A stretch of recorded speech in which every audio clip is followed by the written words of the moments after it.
a glorious and wonderful day here at the Upper Mike Broadcast Network. It is homecoming 2024. We're happy to have you here with us for today's action. Good evening, ladies and gentlemen, and welcome to another exciting broadcast coverage of SWAC football here at the Upper Mike Broadcast Network. You listen to our pregame kickoff show for today's contest, and we are thrilled to bring you another live sports coverage of SWAC football as today's broadcast features your Prairie View University Panthers taking on the Lions of Texas A&M Commerce, coming to you from Blackshear Field by way of Prairie View A&M University in Prairie View, Texas. Andre Davis here with you alongside Coach Heiss. Northern, how we feeling today, Coach? Man, it's a little bit warm, but it's a great day for football, so we're hopefully the conditioning that the guys been doing pay off. But it is a little bit warm right now. Who would have thought we would have warm weather in the end of October, Coach? Man, I tell you what, it's something that you don't think about. You think it's going to be a nice crisp day, high in the, maybe low 80s, but this is a whole different ball game. For being this close to November. I can definitely tell you that I'm one of the ones that expect it to be a kind of more of on the cool side. As you can see the way I'm dressed today, on the long sleeve, everything. So I'm definitely one of the ones. But either way, happy to have you all here for today's contest. A lot to talk about, a lot to get into for today's action. For the Panthers of Prairie View University taking on the Lions of Texas A&M Commerce. But before we get into the X's and O's and the breakdown of today's game, Coach, we want to take this opportunity to thank our sponsors and supporters for making today's broadcast possible. Today's game is brought to you by the Prairie View Athletic Club, proudly serving student athletes since 1986. And for more information on how to become a member, dial 936-857-5817 and ask for Mr. Greg Alston. And the Panther Backers, serving student athletes since 1995. And for more information on how to become a member, contact Dino Robinson at 713-417-2090. And the Temple of Refuge Ministries, listening live each and every Sunday morning at 10 a.m. Central Standard Time by dialing 857-777-0000. That number again is 857-777-0000. The Temple of Refuge Ministries, building the kingdom one soul at a time. And of course, we have to let all of our listeners know that if you would like to become a listening partner today, you can do so by heading to our website at obnradio.com. Again, that's obnradio.com. Click on that donation button and make your donation today. Any donation and contributions that you give us here at the Upper Mike Broadcast Network will help us as we continue our live and delayed sports coverage of our student athletes throughout Waller County and beyond. And again, it's only on the Upper Mike Broadcast Network. Well, as we mentioned before, Coach, if you are unaware, it is a homecoming 2024 for the Panthers, and you can always tell it's homecoming here at the Hill, Coach. Based on the atmosphere, a lot of the alumni is coming back into town. You got the tailgates going on, all the activities surrounding the game, almost kind of similar to the Labor Day Classic, just in terms of all the activities surrounding the game. Yeah, one of the things I talked to a lot of my former players about was, don't just come and tailgate, buy a ticket to the game, and come on in and let's support these guys, sort of root them on to a victory.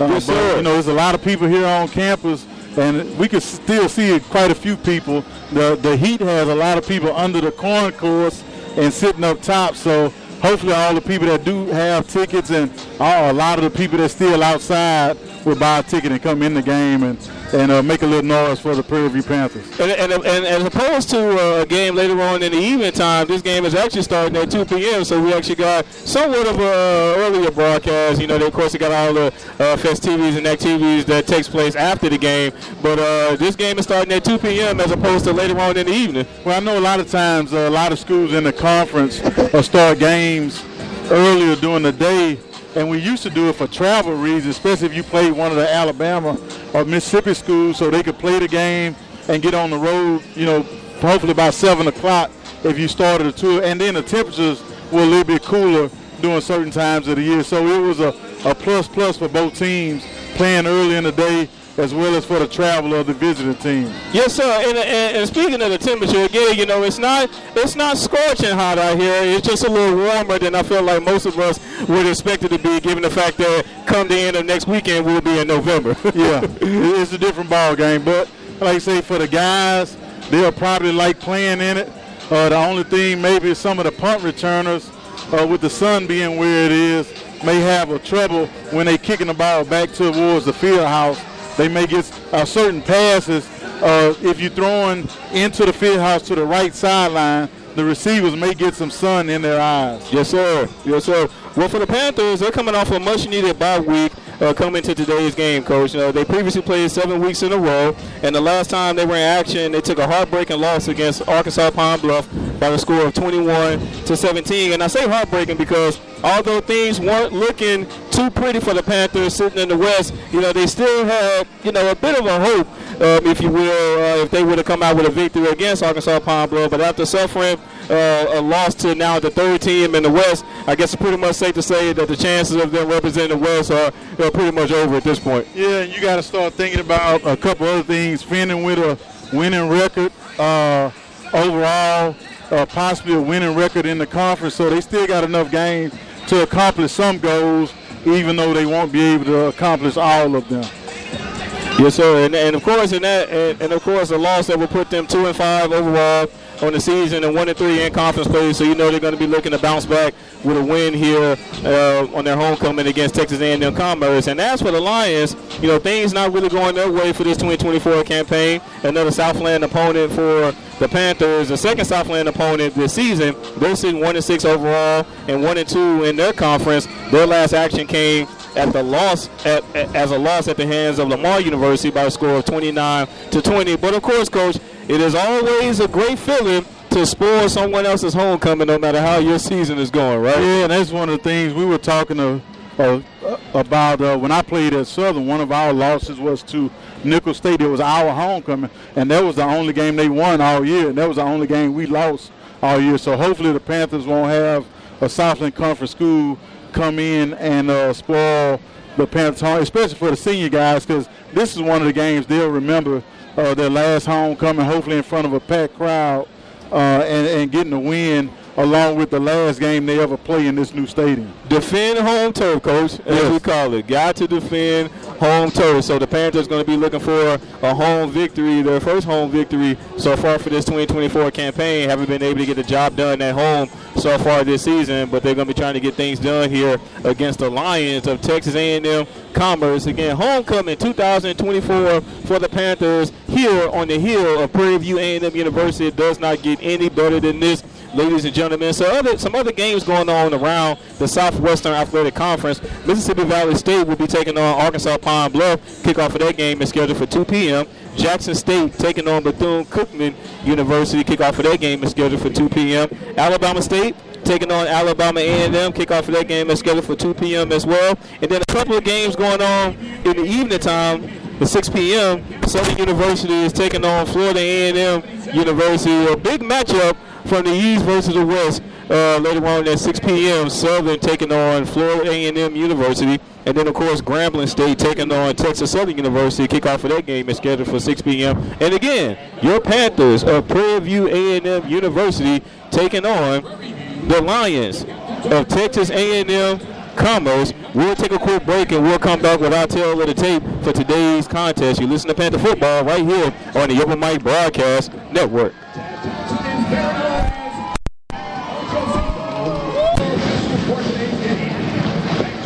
And welcome back to the Open Mic Broadcast Network. Andre Davis here with you alongside Coach Heiss. Northern homecoming 2024. The Panthers of Prairie View A&M University are set to do battle against the Lions of Texas A&M Commerce. Coming to you from the beautiful campus of Prairie View A&M University in Prairie View, Texas. And it does not get any better than this. The Panthers come into today's contest with their solid gold helmets, with the purple jerseys, the purple pants, with the gold numbers. And the Lions are coming in with their blue helmets, with the white jerseys and the gold pants with the blue down the stripe. The Panthers won the coin toss, so they'll be receiving this one to start today's contest. And believe it or not, this will be only the 5th time these two teams have faced off. Yeah, this was back in the 70s, but the Texas A&M Commerce have a 4-0 record against the Panthers. All these games took place back in Dallas, Texas. But it's amazing that it's been only 40 years since these last two teams have faced off, Coach. Yeah, I think at one time they were Division II for a long time, so there may have been had some reason to do with it, but I know a lot of times when some of the HBCUs were playing against the Southland Conference schools, we weren't getting treated as kindly at the away games as people would have liked to. So I know it was a big time to get this going back, and hopefully they'll be able to get it going with some decent travel between, but it's not that far from each other. So hopefully we can keep it going, and then the Panthers get some wins to even the series back up. Yes, sir. Panthers won the coin toss, so they're going to be receiving this one, moving from left to right. Number 9, Devon Cooper, is back to receive this kickoff. And this kickoff is going to be muffed, but he's finally going to get under it at about the 22-yard line. Not the way you want to start if you're the Panthers, but he was able to get back up under it just in the nick of time. It started bad for both teams. The kicker for Commerce fell down and led to a low kick, and the guy had to sprint up to try to catch the ball. And you want the guy to have his feet a little bit more settled. Yes, sir. So the Panthers and company tropped out to the field as the quarterback, Jaden Johnson, the signal caller for the Panthers, trots out to the field for today's contest. Ball Fisher is going to be spotted at the 20-yard line. The Panthers going to be moving from left to right. Johnson's going to have 2 receivers to the left. He sends Shamar Savage in motion. And a play action fake. And he's going to have Shamar Savage downfield. Pass is going to be caught immediately. Huge gain through the air. And it's going to be a first down for the Panthers. Yeah, what they did, they motioned him over and hit him with a little bit of a move. And he's got a physical mismatch. If you look at him, he's got a real big physical mismatch. So hopefully the Panthers will be able to take care of that all day. And Jaden Johnson explored that mismatch on the very first play of the opening drive here in the first quarter. Timeout. Yeah, we have a timeout on the play, timeout charge against Commerce. Looks like they wanted to kind of talk things over. Jaden Johnson, to your point, Coach, Jaden Johnson exploited that mismatch between Shamar Savage. We didn't get a chance to talk about Shamar in our pregame show. Yeah, one of the better receivers of this receiving core. It appears that the Panthers, for the past few weeks, haven't been really able to get him going, but they was able to get him going on that first play. One of the things that Coach McDowell talked about on the off week was trying to find matchups and making sure they were taking advantage when they had those matchups. So that's one of the things, like I say, coming out of off week, you expect to see them getting the ball to the playmakers early and often. Yeah. So you can see what happened, what he talked about coming to fruition. Yeah, that's one of the things head coach Bo McDowell definitely talked about, Coach. And the way he kind of described it is putting our superstars, the stars on our team, putting them in a position to make plays. So essentially on that particular play, Shamar Savage, one-on-one coverage on the outside, had an opportunity to make a play. Jaden Johnson was able to find him for a huge gain through the air. And teams that made their way back onto the field, ball officially going to be spotted at the 47-yard line of the Panthers. First down. And this time Jaden Johnson going to hand it off to McDowell, but he's not going to have anywhere to go as he's brought down by a host of Lions on that play. Yeah, he missed. He had a backside hole and looked like he was trying to press it front side on the little counter read that they ran. And usually, Connor Wisham is usually starting running back for the Panthers, but they're going with Lamega McDowell as a starting running back for the Panthers here on this opening drive. 2nd and 10. And he's going to look left over. That pass is going to be caught, and he's going to share the defender still on his feet. Finally going to be brought down on the far side of the field. He was able to hook up with Chris Heron on that play through the air for a first down. Like I say, easy read for the quarterback trying to get the ball to the playmaker in space. He made the guy miss, which would have been a tackle at the line of scrimmage, and end up getting the first down. Yes, sir. Ball officially going to be spotted at about the 40-yard line. 2 players through the air, 2 first downs so far on this drive for the Panthers. 2 receivers to the left and 1 to the right for Johnson. As Johnson looks to the sideline to get the call. Look for him possibly to take a matchup out here. You see they got a wide receiver one-on-one, 1 safety high. So that means he's playing cover 3 or cover 1 out here. That's Trey John Spiller here on the near side of the field for the Panthers. And another handoff to McDowell. This time he has a blocker, but he's going to be brought down immediately. Gains maybe about a yard on the play. On the tackle, number 99, Leon Young. Yeah, they had one guy they didn't account for in the blocking scheme. Panthers trying to go with a balanced attack offensively here on this opening drive, but so far the running game hasn't really worked so far. But only 2 plays through the air, both have been resulting in first downs. We'll see what they come up with here on 2nd down and 8. And sometimes you have to run it just for the sake of running the ball. Even if you don't get yards, you have to show them that you will run. And this time they're going to go with the play action fake. He has a wide open man. Pass is going to be caught. He has one defender. He's going to be brought down. Huge gain through the air. And another first down for the Panthers. And that's a big example of what happens when you run. You show the run fake. That safety came down trying to make a tackle. You got one-on-one outside. Yes, sir. James Burns on a huge reception through the air. Hey, they didn't overthrow Burns because, you know, a lot of times early in the season, they was always overthrowing Burns. Yes, sir. So far defensively, the Lions haven't had an answer for this passing attack for the Panthers. 3 passes through the air, all have resulted in the first down here on this opening drive. Let's see if we can cash in with a touchdown instead of a field goal right here.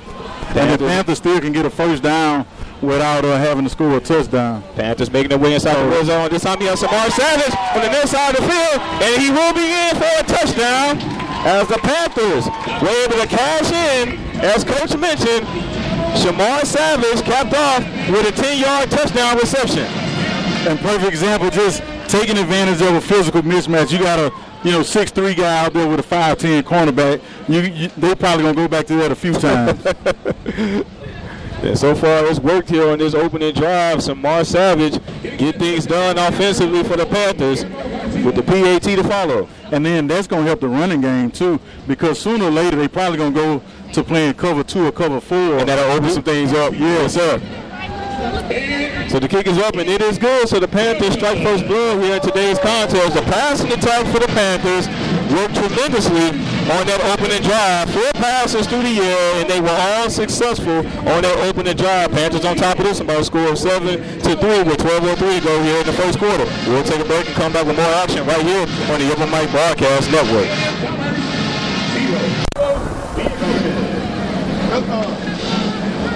Mike Broadcast Network, Andre Davis here with you alongside Coach Heiss. Northern, the Panthers get things done here offensively on their opening drive. Here from homecoming 2024, a 10-yard touchdown reception from Jaden Johnson to Mr. Shamar Savage. Again, the Panthers went with a balanced offensive attack on that last drive. Again, the running game wasn't really working, but successfully passing through the air, and it resulted in a 10-yard touchdown reception by Mr. Shamar Savage.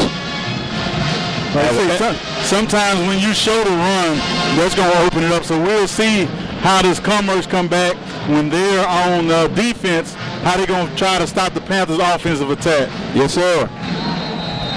As this kick was sailed in the back of the end zone, no return. So the Lions will have their first possession here in the first quarter at their own 25-yard line. Lions going to be moving from right to left as we got about 12:03 to go here in the first quarter. And the signal caller for the Lions is going to be number 11. It's Eric Rodriguez. Eric Rodriguez was injured last season, but he made his return this season for the Lions for this 2024 campaign. And so far, he's been the signal caller for this 2024 campaign. And he's going to have 2 receivers to the left and 1 to the right. And they're going to go with a play action fake. And he's going to air this one downfield. He has a man pass. So it's going to be complete downfield. It looked like 14, Jared Wilson on the reception for the Lions.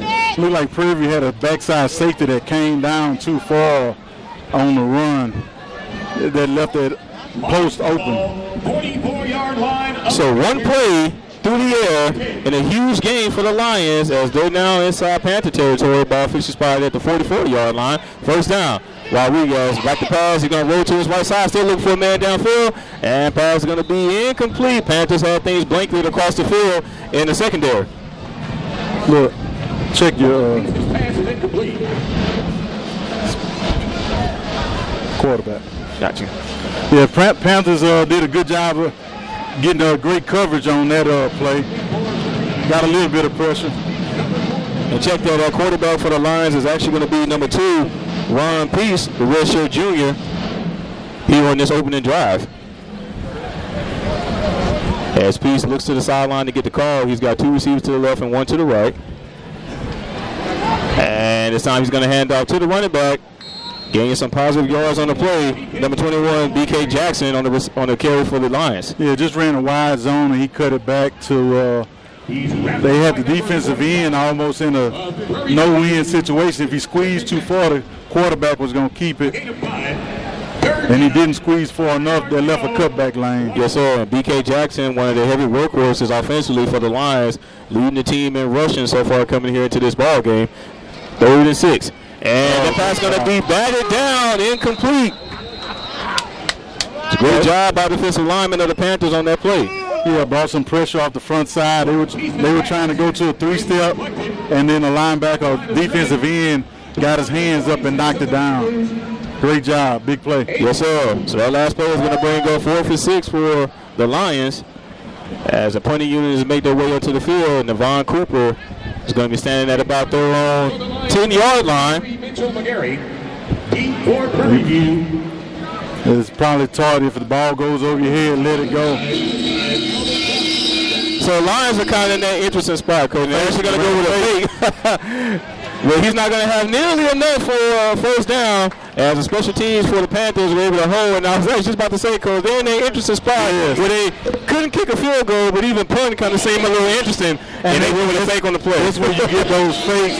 But the thing is, he ran inside to where they had extra people. Looked like Prairie was in a punt safe already. Most of the time, when the other team sees punt safe out, they'll call it off. Call it off. Yes, sir. They definitely not call it off on that play. So great job defensively and great job by the special teams of the Panthers. Again, they gave up the big play on first down, but they was able to hold defensively. So we got to look like we got a TV timeout. The other thing that you might see right here, because Prairie View has the ball, is so we call it sudden change. So they got sudden change coming off a turnover, and you almost at midfield. Yes. So you might see a play action pass or a trick play right here, especially with the ball being on the hash. I don't know what it is about the ball being on the hash, but a lot of coaches, they have trick plays set up for a hash situation. Based on their alignment, and where the ball is aligned at. So it's going to be interesting to see what the Panthers draw up here for their second drive here in this first quarter with 10:42 to go. Again, they're on top of this. Somebody score 7-0. And we'll keep it right here. Want to remind all of our listeners, if you would like to become a listening partner, you can do so today by visiting the website at obnradio.com. Again, that's OBN Radio. Click on that donation button and make your secure donation today, whether it's $5, $10, or $20. Any donation that you decide to give us here at the Upper Mike Broadcast Network will help us as we continue our broadcast coverage of local student athletes throughout Waller County and beyond. And we also want to let you know to be sure to listen to the Mike Prince Show daily by subscribing to our YouTube channel at the Upper Mike Broadcast Network. The Mike Prince Show covering the world of HBCU sports and beyond. And again, it's the Mike Prince Show only on the Upper Mike Broadcast Network. And also, we want to hear from you. You can always leave your questions, thoughts, comments, or concerns on our 24-hour message line by dialing 720-721-1558. The number again is 720-721-1558. Leave your questions, thoughts, comments, or concerns on our 24-hour message line. Again, the Panthers on top of this, somebody score 7-0 when the teams make their way back onto the field. It is going to be their second possession here of the first quarter. And as we mentioned at the start of today's contest, this is going to be the 5th time that these two teams, again, the Panthers and the Lions of Txa&M Commerce, this is going to be the 5th time in 40 years that these two teams have matched up. And it's interesting, Coach, given the fact, I know these two teams are about 4 hours away, but they're both still in Texas. It's interesting that the last time these two teams played was back in the 70s. Yeah. And the games are actually in Dallas, Texas, to be exact, too. Yeah, I'm not sure. I'll probably have to look and see exactly where did they play. It was a shorter ride for Commerce, I'm sure. Well, the teams that made their way back onto the field, Jaden Johnson and company are ready to get their second possession of this first quarter started with excellent field position. Ball is fired at the 40-yard line as Johnson's going to have 2 receivers on each side. And now we're going to have the junior running back, Connor Wisham, in the game as a running back for the Panthers. As Jaden Johnson is looking to the sideline to get the call. Well, he was waiting on the referee had to give him the TV timeout is over. Yes, sir. Wisham's going to be offset to Johnson's left. Johnson the man in motion. The blitz from the outside. And he's going to take this one up the middle. A little bit more than that. Picks up about 2 yards on the play. Looks like the outside linebacker of the Lions came in on the blitz on that last play. Yeah, they ran a double hit. They put all the defense linemen inside, brought 2 linebackers off of each side. And I thought he was going to be able to make the guy miss but they had one linebacker in the middle that they didn't account for. And that linebacker was able to stop him for a gain of only 1 yard, so it's going to be 2nd and 9. This time play action fake as Johnson has plenty of time. He has a wide open man downfield. Pass is caught, and he will be in for a Panthers touchdown. Like I said, that play action just showing the run has gave them 2 touchdowns already. So this time it is going to be James Burns with the huge, it's about a 50-yard, 60-yard touchdown reception on that last play. And the thing about it, they didn't overthrow him. Like, even if he would have underthrown him, he still probably would have caught it and been able to outrun those guys. Yes, sir. And we're talking about the successful passing attack for the Panthers so far here in this first quarter, but we have to give credit to the offensive line of the Panthers. I mean, Jaden Johnson just had a pretty good time. He could have made a sandwich back there and still complete the pass, Coach. Yeah, he had a lot of time. The snap is down, kick is up, and it is good as the Panthers add more points to the scoreboard here in the first quarter. On top of this one, now by the score of 14-0. We got 10:04 to go here in the first quarter. We'll take a break and come back with more action. It's homecoming 2024 here on the hill of Prairie View A&M University.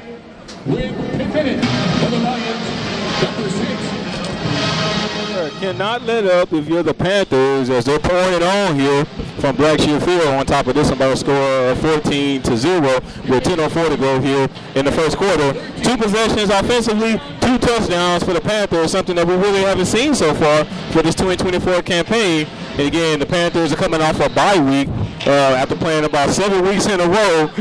So much needed break, and you can tell these guys, you know, they got a little bit of extra balance in their step right now, Coach. So you can tell that much needed rest was definitely helpful for the Panthers. Well, they got the rest that they needed, and they got the film time that they needed to say, look, here's some things that we do well, here's some things we might need to throw out. So they off to a great start with the things that they trying to take advantage of. Yes, sir. So this time this kick is going to be returned. He's going to get past the 10, past the 20, following his blockers, and he is still on his feet, still breaking tackles. He passed the 30, and it's going to be a foot race, and he's finally going to be dragged down at about the 15-yard line. There's going to be a flag on the play. So we got an illegal block back here. It looked like he had to have stepped out of bounds over there. So we got 2 flags on the play. So we got the horse collar up here at about the 15-yard line, and we got the illegal block at about the 30-yard line on the opposite side of the field. So they probably either going to have to re-kick, or they'll take them back there and then give them 15 after they give the illegal block penalty, give them the horse collar personal foul penalty. Both live ball penalties. Well, and the illegal block actually makes sense, Coach, because there was several purple jerseys on that side. How he was able to make it through there, I had no idea. But it makes sense that it was a illegal block on the play charges against the Lions. And then the bad thing about it, the flag is not even. The flag probably should be close to the 20-yard line. Well, I do see one around the 20. It's about the 10. There's one on the 30 as well. Right. It's probably going to be a re-kick. A lot of action going on that last kickoff return. Again, it was fielded at about the 5-yard line, and he finally got drugged down at about the 15-yard line, but several penalties on that last play. Each should be charged against both squads. As we got 9:52 to go here in the first quarter. Again, Panthers on top of this about a score of 14-0. A lot of action going on here in the first quarter. And while the officials kind of talk things over, I want to remind all of our listeners that you can join us at the end of today's broadcast for the 1876 After Party Post-Game Show, where yours truly, Dr. Mike Prince, will break down the good, the bad, and the ugly for today's broadcast. And if you would like to become a listening partner, you can do so today by visiting the website at obnradio.com. Again, that's obnradio.com, and make your secure donations today.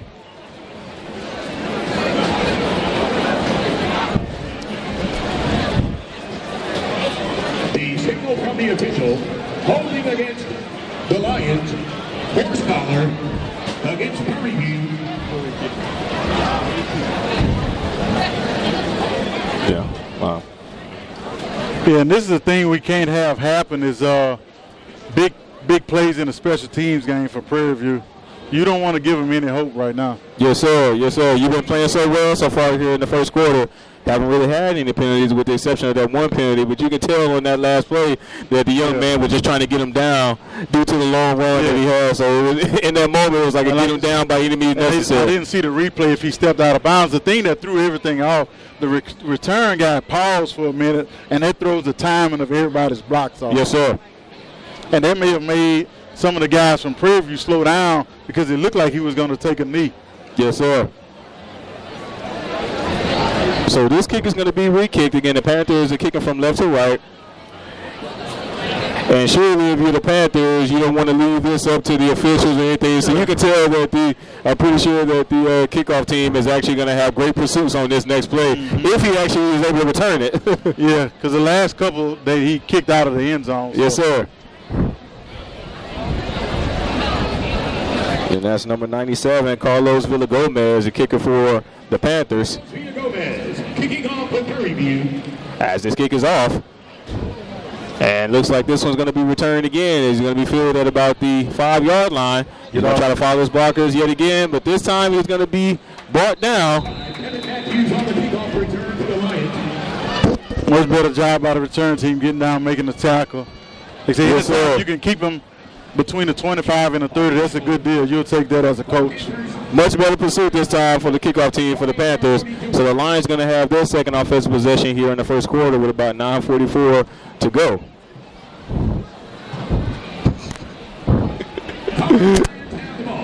Panthers on top of this by a score of 14-0. As Peace is going to have two receivers to the left. Look, they're in an unbalanced line. So I see 3 offensive linemen. And Pierce is going to pitch it to the running back, but he's not going to have anywhere to go. Brought down by a host of Panthers on that play. A good job pursuing by the linebackers and the defensive line. What we call it skating down the line of scrimmage and not leaving a big alley. Everybody stayed on their feet to make a play. Number 0, KJ Schenkel on the ball carrier for the Lions on that play. Actually gained of no yards on the play, so it's going to be 2nd and 10 for the Lions. Ball spotted at their own 29-yard line. This time he's going to have 2 running backs in the backfield. Play action fake. He has a man pass. It's going to be caught, but he's going to be swallowed up immediately. Brought down at about the 30-yard line. Great pursuit on that play by the cornerback for the Panthers. So it'll be about 3rd and 5 again. Good job by the cornerback making that open field tackle. Yes, sir. And we talked about tackling for this Panthers defense coming into this ball game and making the necessary tackles in open field. And the cornerback was able to make the necessary tackle in the open field on that last play. So 3rd and 10 coming up. And again, drop back the pass. Threw it to the same guy. Pass is caught, but he's going to be brought down immediately for a gain of no yards on the play. Making the reception. It's number 21, Eric Zachary, on the coverage and tackle for the Panthers, 2 plays in a row. Got the first down that time. Just ran a little, what most people call a chains play. To run a couple yards past the chains and turn around. It's actually got just enough for a first down, so ball now going to be spotted. Looks like about the 40-yard line. SP's going to have 2 receivers to the right. And play action fake, got a man wide open downfield. Pass is going to be caught.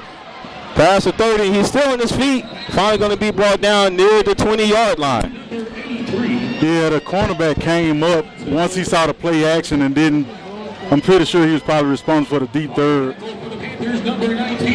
That was the tight end, number 83, Sean Salas on that play. At the Prairie View 20-yard line, it's first down and 10. A little bit too anxious on that play, but.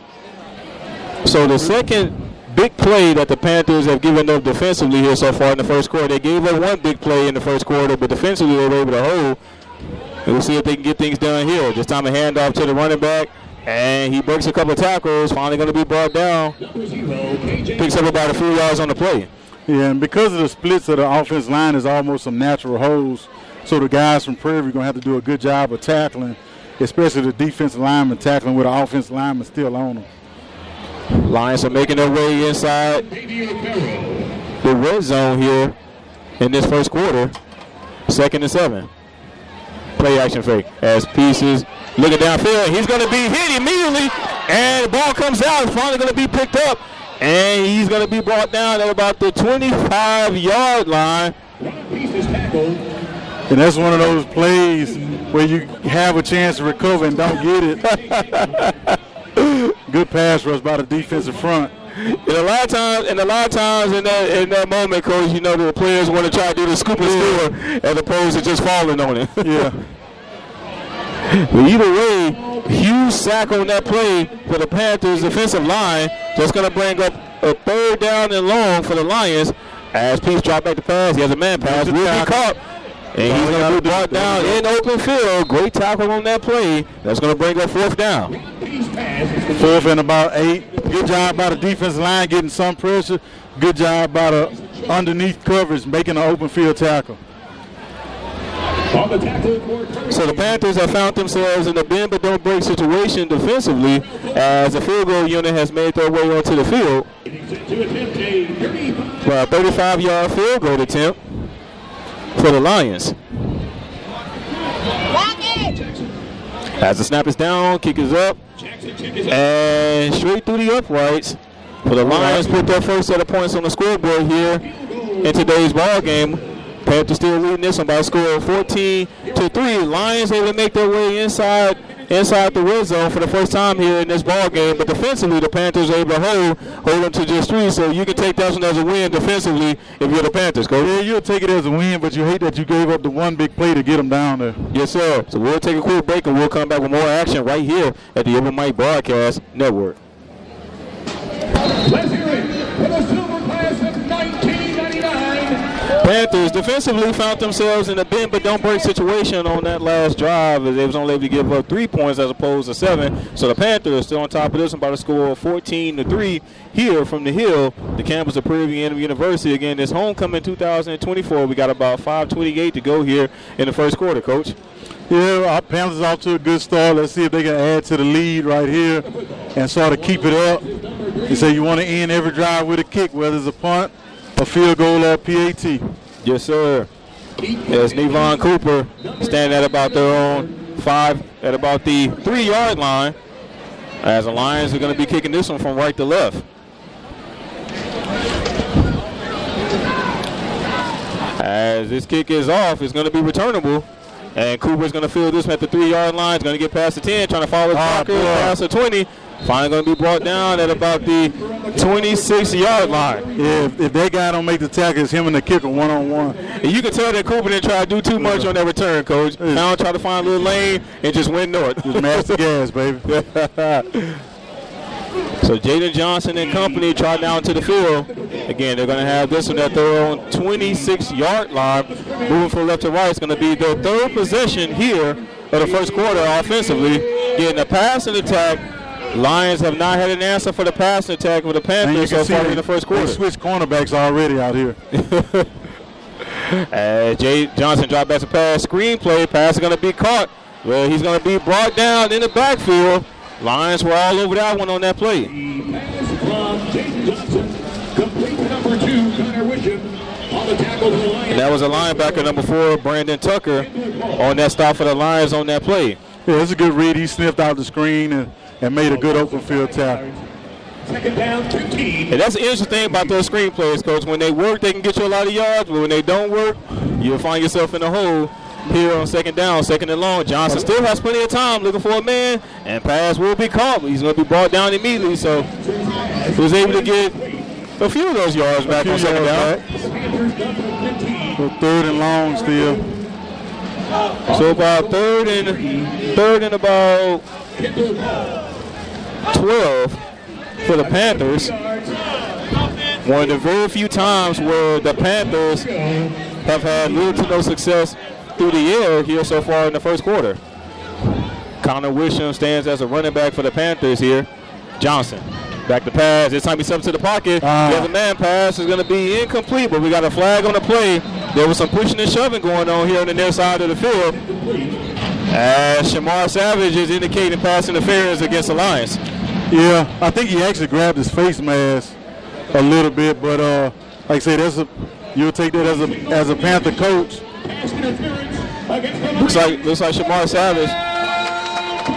Yes, sir. First down for the Panthers. Looks like Shamar Savage was running the comeback route on that play. Wasn't able to get free. Yeah, basically what we call sticks. Get to the first down, a couple of yards past it, and he still was open, but I think they saw at the top of his route, the guy grabbed him. Had he had a good throw, he probably still catch that ball and get the first down. But the referees, I'm sure, saw the holding. First set of downs now for the Panthers. Ball now spotted at the 35-yard line as they went with a double reverse, and he has a wide open field. And it's going to be James Burns past midfield, and Burns turns on the Jets. The 10, the 5, touchdown Panthers. Hey, remember what I said earlier about the ball being on the hash? That's where your trick plays come in. Perfect example right there. Now, that wasn't a situation where I thought they would call it because you usually call it on certain chains, but that was a great, you got the first down. You playing with house money now.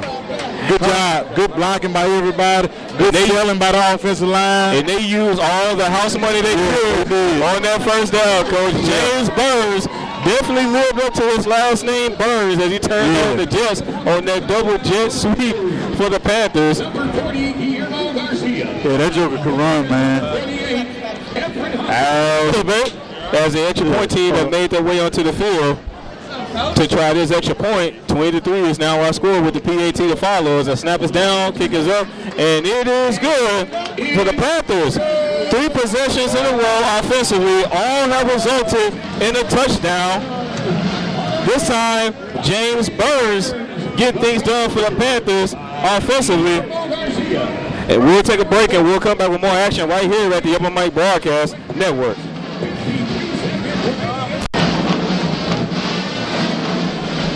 21-3 is our score in favor of the Panthers here in the first quarter with 3:53 to go. And again, first 3 drives for the Panthers offensively have all resulted in a touchdown. 3 different guys. This time, James Burns getting things done offensively. Jet sweep was about a 55-yard touchdown for Mr. James Burns. Great call offensively on first down for the Panthers. And while we still have a break in the action, some other scoring updates around the Southwestern Athletic Conference. Mississippi Valley and Arkansas Pine Bluff, that game is tied by the score of 7-7 with 1:44 to go in the first quarter. Bethune-Cookman is leading Jackson State by the score of 14-7 with 2:35 to go in the first quarter. The kickoff for Alabama State and Alabama A&M just went underway, and we are leading the way here from Prairie A&M University. Panthers on top of this one by a score of 21-3 with 3:53 to go here in the first quarter. And again, Coach, if you're the Panthers, you got to like what you're seeing so far. Again, 3 possessions offensively, all 3 have resulted in a touchdown. Hey, I would just tell them, hey, man, just keep the foot on their neck and don't let off until we for sure know we got this in the bag. Just keep on playing, keep on making plays. Let's try to get some of our second and third string guys in the game because, like I say, this is a game that these guys going to remember 40 and 50 years from now. Yes, sir. So you want to give them something to remember for sure. And again, with the exception of the 2 big plays that the Panthers have given up defensively, the Panthers have done a great job so far in the first quarter. So we still got a lot of game to play, but so far defensively, the Panthers have shown up here in the first quarter as well. And you hope you can get some turnovers and get some easy scores as well, and don't give up any big plays to them. And he almost had that turnover with a sack fumble as well. As this kickoff is underway again, it's going to be a returnable kickoff. It's going to be spilled at about the 20-yard line. He's going to get past the 30, still in his feet. Finally going to be brought down near the 40-yard line. So another solid return for the Lions. They're going to have another excellent field position to start this drive. They did a good job of starting one way and then brought the back wall around, and they just had numbers on preview to this side. So the Lions are trying. So the Lions went with more of a balanced offensive attack on the last possession. Again, the running game didn't really work offensively for the Lions on the pre-possession, but they had that one big play through the air to the tight end that put them inside, well inside Panther territory. We'll see how Panthers can tighten things up defensively here on this drive. The other thing that you're hoping for is, as preview, you hope they don't get in the running game going, so you can sit back and rush the passer. And they're going to go with the passing attack on first down. Pass through the air. Pass is going to be caught. Solid gain on the play. Yeah, just a little 21, a slant with a flat route, and he took the slant route. As he was able to hook up with the wide receiver number 18, Christian Jordan, for an 8-yard pickup through the air, 2nd and 2. So it looked like Prairie showing cover 1. Peace going to have 2 receivers on each side. As BK Jackson is going to be offset to his right. Peace looks right, throws right. One-on-one coverage pass is going to be incomplete. Broken up on the play. And that's a popular play. When you see cover 1, most people call it a slot fade. And when you got one-on-one and you like to throw that ball to the outside a little bit more. But good defense by the Panthers. Stacy Brown on the coverage for the Panthers. One of the veteran defensive backs for the Panthers, Stacy Brown. Solid coverage on that play. So it's going to bring up an interesting 3rd down, 3rd and 2 for the Lions. 2 receivers to the left and 1 right. This time they're going to go with a handoff to the running back, but he's going to be met immediately at about the line of scrimmage. Good job by the defensive line. Yep. Good push on that play. Yes, sir. They went with the defensive line. Look like they're going for it. So now the defense has to watch the ball, make sure they don't jump off sides. Yes, sir. Ball is spotted right at about midfield. They officially marking it at about the 49-yard line. As a running back, BK Jackson actually lost 1 yard on that last play, so it's going to bring up 4th and 3. Offense stays on the field. Watch the ball, guys. As it's like we have a stoppage in the play. We have timeout on the call field. Timeout. Yes, sir. Timeout on the field. We'll keep it right here with 2:23 to go. As actually it looks like the teams are coming back onto the field. What was that about? Not quite sure. It looks like it was going to be a timeout, but I didn't actually see the signal for timeout. And it looks like the teams are going to go on the sidelines, but they told them to stay on the field. So the play will resume. 4th and 3. Offense remains on the field for the Lions. And they didn't go with a hard count. He has a wide open tight end. Pass will be caught. And he's going to be brought down past the sticks. It'll be a 1st down for the Lions. There was a good little bootleg call. Threw the ball to a guy you 9 times out of 10 wouldn't expect him to go through. That was a big young man, the tight end, Dayton Sweden. And I think what happened with that timeout, Commerce wanted to flip the formation so they could run the bootleg back to the field. How they got that, I don't know. Well, that last pass is going to put them inside Panther territory. This time they're going to go with a run on 1st down, but again, nowhere to go. Give them maybe about a yard on the play. Prison's bringing in a whole lot of guys. I was wondering when we was going to see this, Coach. Yes. And it's something we've seen all season. It looks like nearly an entire defensive substitution coming into the ball game. And the thing about it, a lot of people like to do it, but you have to wait until they substitute before you substitute. It looks like we got an injured Panther on the field. And it looks like that's going to be the linebacker, number 9, Kwame Sarkodie. Not quite sure what happened that caused the injury, but he is injured on the play, so we'll take a timeout and we'll come back with our assessment right here at the Open Mic Broadcast Network.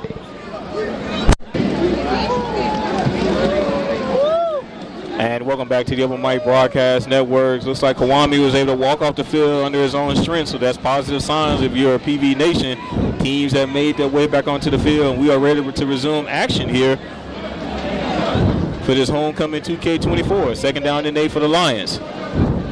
Hand off to the running back. This time he has a solid burst through the middle. Finally going to be brought down. Picks up positive yards on the play, so it's going to make it 3rd and manageable. 3rd and about 3 to go for the Lions.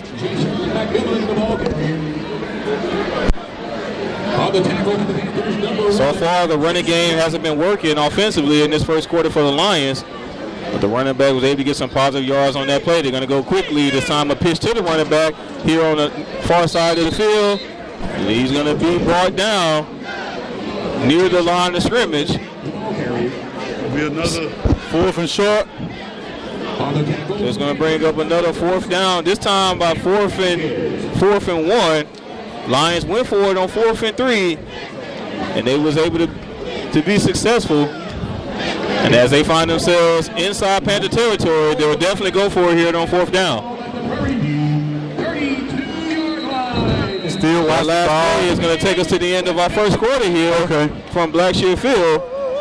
Panthers dominating in that 1st quarter. They're on top of this one by a score of 21-3 team's going to switch sides. When the team's going to make their way back onto the field, it's going to be 4th and 2 for the Lions. We'll take a break and come back with more action right here at the Upper Mike Broadcast Network.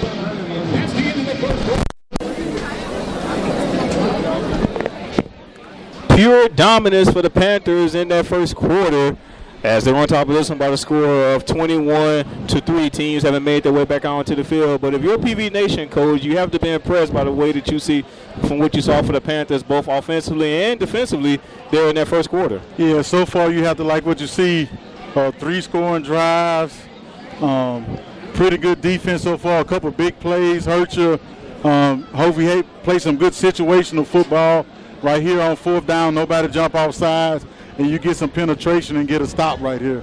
Yeah, and to your point, Coach, on that last 4th down and 3, again, I was hoping, I was interested to see if the Lions are going to go with a hard count on 4th down, on 4th and 3, but they didn't go with the hard count at all. Yeah, they just went straight forward, but they was able to pick up the first down. Yeah, they were able to get the exact play they wanted. Caught Prairie View in the coverage. It's like a cross coverage when you got one guy coming from one side of the field to the other. It's a little bit hard to pass off, so that's exactly how they caught him right there. Yes, sir. And one of the things to really point out for both squads offensively, even though the Panthers have had success on the scoreboard, neither squads have really had much success running the ball. You can tell that both squads are still trying to show run and try to set up the pass. Even the Panthers have been doing it offensively, even though they haven't had much success. But you can definitely tell that the only thing that's been working so far for both squads offensively is the passing games, at least through one quarter of play. The passing game off of the running game. Teams have made their way onto the field, and as the second quarter is underway here from Blackshear Field, it's 4th and 1 for the Lions. It's time to hand off straight to the middle, but he's met immediately. Looked like he might be short. He fell forward. Oh, no, the Panthers defensively were saying that he did not have enough to get the first down, Coach. Well, it looks like they're going to say he got just enough for a first down. I would have asked for a measurement, but they've already moved the chains. Because the way the Panthers jumped up defensively, I mean, they were just 1,000% sure that they was able to stop him for a first down. 1st and 10. This time play action for you. He's been pressured, and he's just going to have to throw this one out of bounds. Not outside pass. The question will be, is he outside the pocket? And the defensive end, number 36, Darren Vasquez, on the pressure for the Panthers on that last play. So that incompletion is going to stop the clock with 14-17 to go here in the second quarter. Yeah, the question. Yeah, he was outside the pocket looking at him.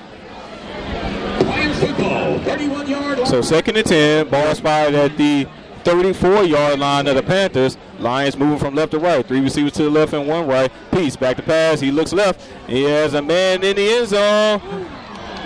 As the pass is going to be incomplete. There was not 1, not 2, but 3 defensive backs covering the ball on that last play. Man, for the I'm Panthers. not sure because it looked like it got through there, but it may have hit the ground when he went down. As Peace is trying to hook up with number 3, Jaden Proctor. Now they can challenge this, and if they don't get it, they can lose a timeout. But maybe somebody saw it. You see the player still way back there? Because to say it was triple coverage on that play, it was a solid ball by Peace to fit it in that tight window in the end zone, Coach. And I thought the guy from Prairie View was going to intercept it, like he just misjudged. It looks like he was right there for it. Yes, sir. Well, that last incompletion is going to bring up 3rd down. And they're just going to go with the run on 3rd down. He's going to be brought down immediately as he tried to hook the corner here on the near side of the field. So they may be going for it again. That's why they ran it on 3rd down.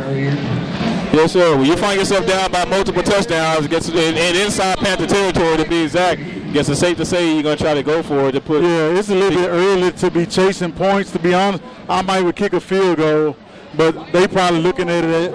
We hadn't stopped Prairie View's offense yet, so let's just go for it.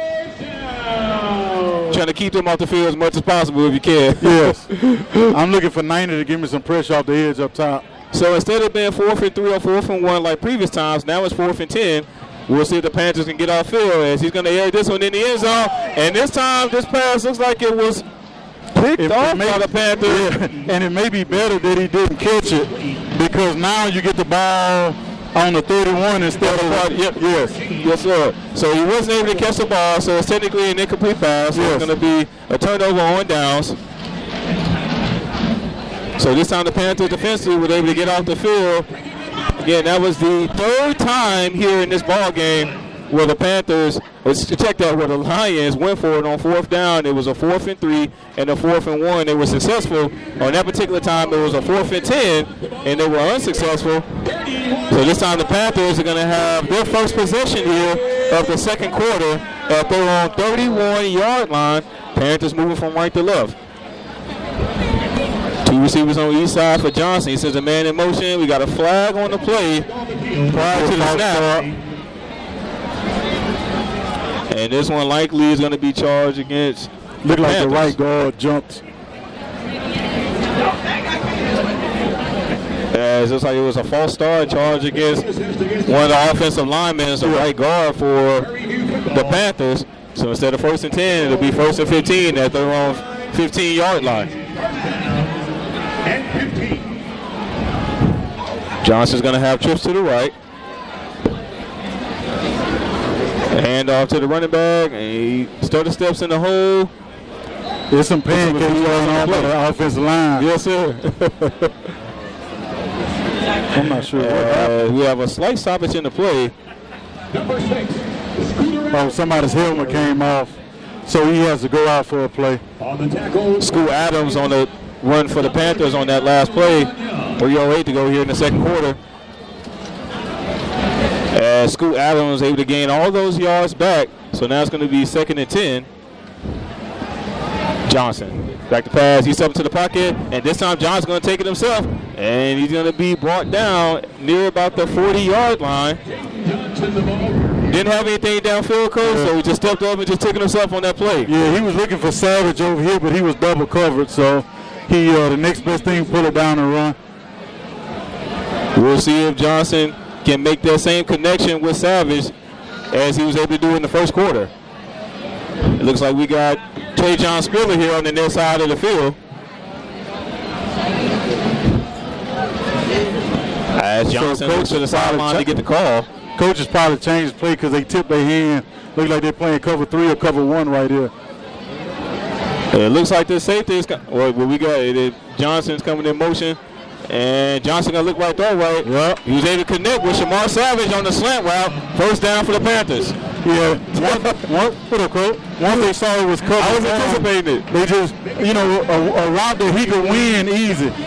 And I was actually looking at where Txa&M is now going on the far side of the field, but where Txa&M is here on the near side, that safety like he was showing blitz on that last play. But see, it's like they have a size advantage right here and a speed advantage wherever Spiller goes. And not even talking about Burns. Another play action fake. This time he's going to try some more Savage yet again. Incomplete pass. Like I said, you got to give him a chance. You can't throw it out of bounds. throw it high and short, or throw it a little bit more where he can fade to the ball. And on that last play, as that pass was intended for Shamar Savage on that go route, it appears that Shamar Savage was trying to create some separation, but it looks like Johnson was trying to put it to where, just trying to play it safe and not trying to throw an interception on that play. But that goes back to, just trusting your receiver that he'll come down with it. He going to win high and short. Savage will. 2nd and 10 for the Panthers. Ball spotted at the 49-yard line. Another play action fake. Panthers are airing the ball out here in this ball game. But Johnson loses the ball, picks it back up, and just safely throws this one out of bounds. Yeah. And, he's been rubbing his hands on the pebbles down there, but I don't know if there's any sand in there, but the ball has slipped a couple times on him. So, yeah, that's not the second time the ball has slipped here in this ball game.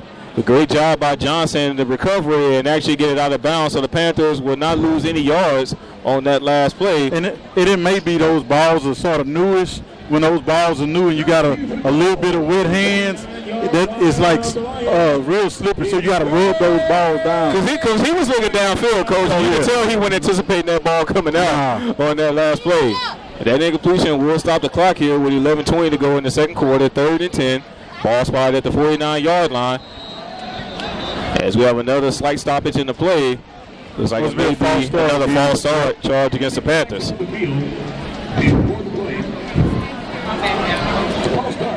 And in previous games, Coach, we've talked about these pre-snap penalties for the Panthers. And it's amazing that they're still victorious in this. They're still winning in this ball game by a score of 21-3, but they're definitely winning in the penalty category in this ball game as well. So far, 3 penalties for the Panthers for a total of about 30 yards here in this ball game. So instead of 3rd and 10, it'll be 3rd and 15. Ball now is spotted at the 46-yard line. Panthers moving from right to left as Johnson sends the man in motion. He'll now have 3 receivers to the right, and this time Johnson playing pressure as he was trying to get the screen route going. Perfectly right there, just overthrew it because he could have caught it and run back this way a little bit. As Adams had plenty of blockers in front of him on that play that was trying to get the screen pass going. Wasn't able to hook up with him. So for the first time here in this ball game, the Panthers are going to be punting here in the second quarter with about 11:14 to go. So a drive that looked promising for the Panthers offensively. Punting units have now made their way onto the field. But of course, when you go in the opposite direction due to penalties, not too many plays drawn up for 3rd and 15 and beyond, Coach. They had a good play call, just like say execution is a whole different ball game. As this punt is off. Get a little good. It takes an excellent preview bounce, but not able to get on it as it goes out of bounds, and they'll have this one at about the 25-yard line. If he was able to get on that one, Coach. Yeah, they had a couple guys that got caught up around the 25. I thought it was going to be too short to roll that far, but that was, like I say, good execution. You usually teach one guy to run straight to the goal line and 2 guys to run to the return guy.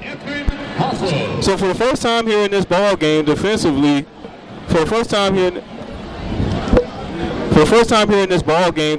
the Lions were able to force the Panthers off the field offensively. So we'll see what they can get things done when their offense takes the field here with 11:03 to go in the second quarter. We'll take a break and come back with more action right here at the Open Mic Broadcast Network.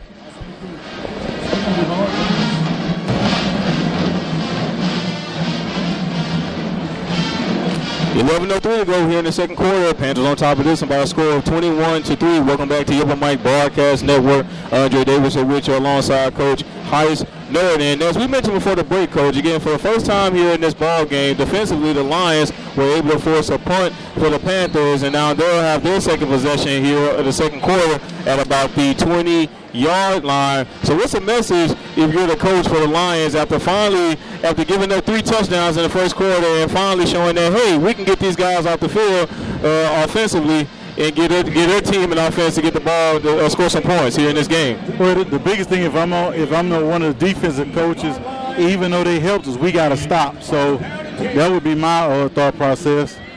We'll take all the help we can get, but now we got to start helping ourselves. 1st and 10 for the Lions. Ball at the 20-yard line. Play action fake. And the pass is going to be tipped and caught at the 35. That's going to be a first down for the Lions. Yeah, and I think that he saw the ball coming out the quarterback hand, he would have went for the interception. And I thought when the pass was tipped by one defender, because when he caught it, he was made immediately. I thought the collision would be enough to force the ball out, but he was able to hold on to it. So great job by the tight end, Sean Salas, for the Lions to maintain the possession on that play.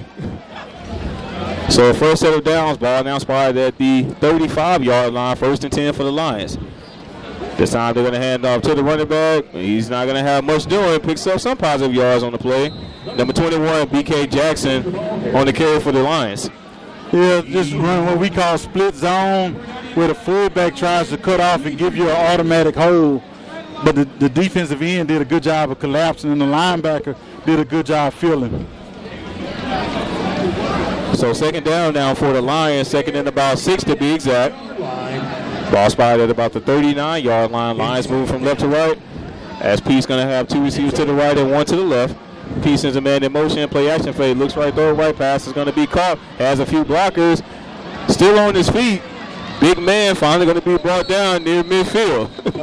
Yeah, they ran a little pick route for him. As long as he catches the ball behind the line of scrimmage, it's not going to be a penalty. But if he catches it beyond, which I'm assuming he did, it would have been a penalty. And that's the same young man. That's number 89, Dayton Sweeten. That's the same young man that caught the 4th down catch on that last drive for the Lions. They got him listed at 6'3", 245, Coach. Look a little thicker than that, but yeah, got to go by what they say. I guess. Yeah, he got to be about 260, 265. Yeah. They're using all that they can get offensively for the Lions. Play action fake. Yeah, the man pass is going to be incomplete. If it was a good throw, he probably would have intercepted. So good thing it was a high throw. But that was a great read by the safety. Once he saw that guy run the sit route, driving on his inside shoulder. And there was contact on that last play, but the contact came right when the ball got there, so no call on that play. So it was great coverage by that guy for the Panthers. As long as you're going for the ball, they probably not going to call it. And play action fake, and this time pass is going to be incomplete. Those safeties are doing a good job of plastering. Once those guys sit down on the route, they're doing a good job of getting close to them as possible. And one thing I'm noticing here offensively for the Lions, they haven't tried anything downfield in comparison to their previous drive when they had the big play for about 30 yards downfield. Everything has just been kind of 5 yards here, 6 yards there. They worried about his previous pass rush because they've been getting home with 3 or 4 people rushing. So that incompletion is going to bring up 3rd down, 3rd and 10 to be exact. Ball spotted at the 48-yard line. Peace. Back to pass. He's been pressured yet again. And this time the pass is going to be caught near the 1st down marker. Is going to be enough for a 1st down. Man, them jokers doing just enough to barely get the 1st down. Good coverage, but it was a better play by the wide receiver. And it looks like he may have gotten away. I may be exaggerating, but it looks like he may have gotten away with a bit of a push-off on that last play. But he kind of did it right at the last minute. I think he used it against that pass. The momentum against him more than a push-off. So that last play is going to bring up a first set of downs for the Lions. Clock continues to move here with about 8:30 to go in the 2nd quarter. 1st and 10. Play action fake. Peace. Back to pass. This time he has all day, but he rolls out the pocket. And I said he had all day, but he's going to be brought down in the backfield for a sack. Good job by the defensive line. Good job by the secondary matching up because they ran a lot of level crossers, but they had guys high, mid-level, and shallow all over the field. So they did a good job of matching up, making them hold on to the ball, giving the defense line time to get there. And Peace felt the pressure on that last play. He tried to get out the backfield at the last minute, but he wasn't able to get out in the nick of time. So he's going to lose about 9 yards on the play. It's going to bring up about 2nd and 19 for the Lions. As Peace back to pass. Pass is going to be caught on the far side of the field. He's going to be brought down out of bounds. He was able to hook up with KJ Schenkel out of the backfield on that play. As we see some more substitution defensively, mainly on the front line for the Panthers. On this next play. First defense line coming in on 3rd down, trying to see if they can get pressure on them. So we'll see if the Panthers can get off the field defensively on 3rd down, 3rd and 15 to be exact. As Peace got 3 receivers to the right and 1 left. Peace back to pass. And he's being pressured again, and he's able to get rid of it just in the nick of time. Don't get a penalty, big guy. With great pressure by the defensive line of the Panthers on that last 3rd down, so it's going to bring up 4th and 15 for the Lions. Good, like I said, good job by the defensive line getting pressure. Had a guy wrapped around his leg just as the receiver was breaking open, and he couldn't get enough on it to complete the pass. And it just shows you how better the defensive line is of the Panthers in comparison to the O-line of the Lions. They've been able to get pressure here on this quarterback here in this first half without really putting in too many blitz packages just in this ball game. Definitely. And the units have made their way onto the field. Get out of bounds. This part is going to be, looks like it's going to go out of bounds. No, it stays in bounds. Now see what can happen right here. Prairie View could have picked that ball up and ran it. And even if they fumble, they get it back wherever that guy touched the ball. Yes, sir. So it looks like the ball is officially going to be spotted near the 30-yard line. It should go back to where that guy first hit the ball, not where it ended up after he hit it. Yes, sir. TV timeout on the field, so we'll take a timeout. And we'll come back with more action here with about 6:59 to go in the 2nd quarter. Your Panthers on top of this by a score of 21-3. Game time is set.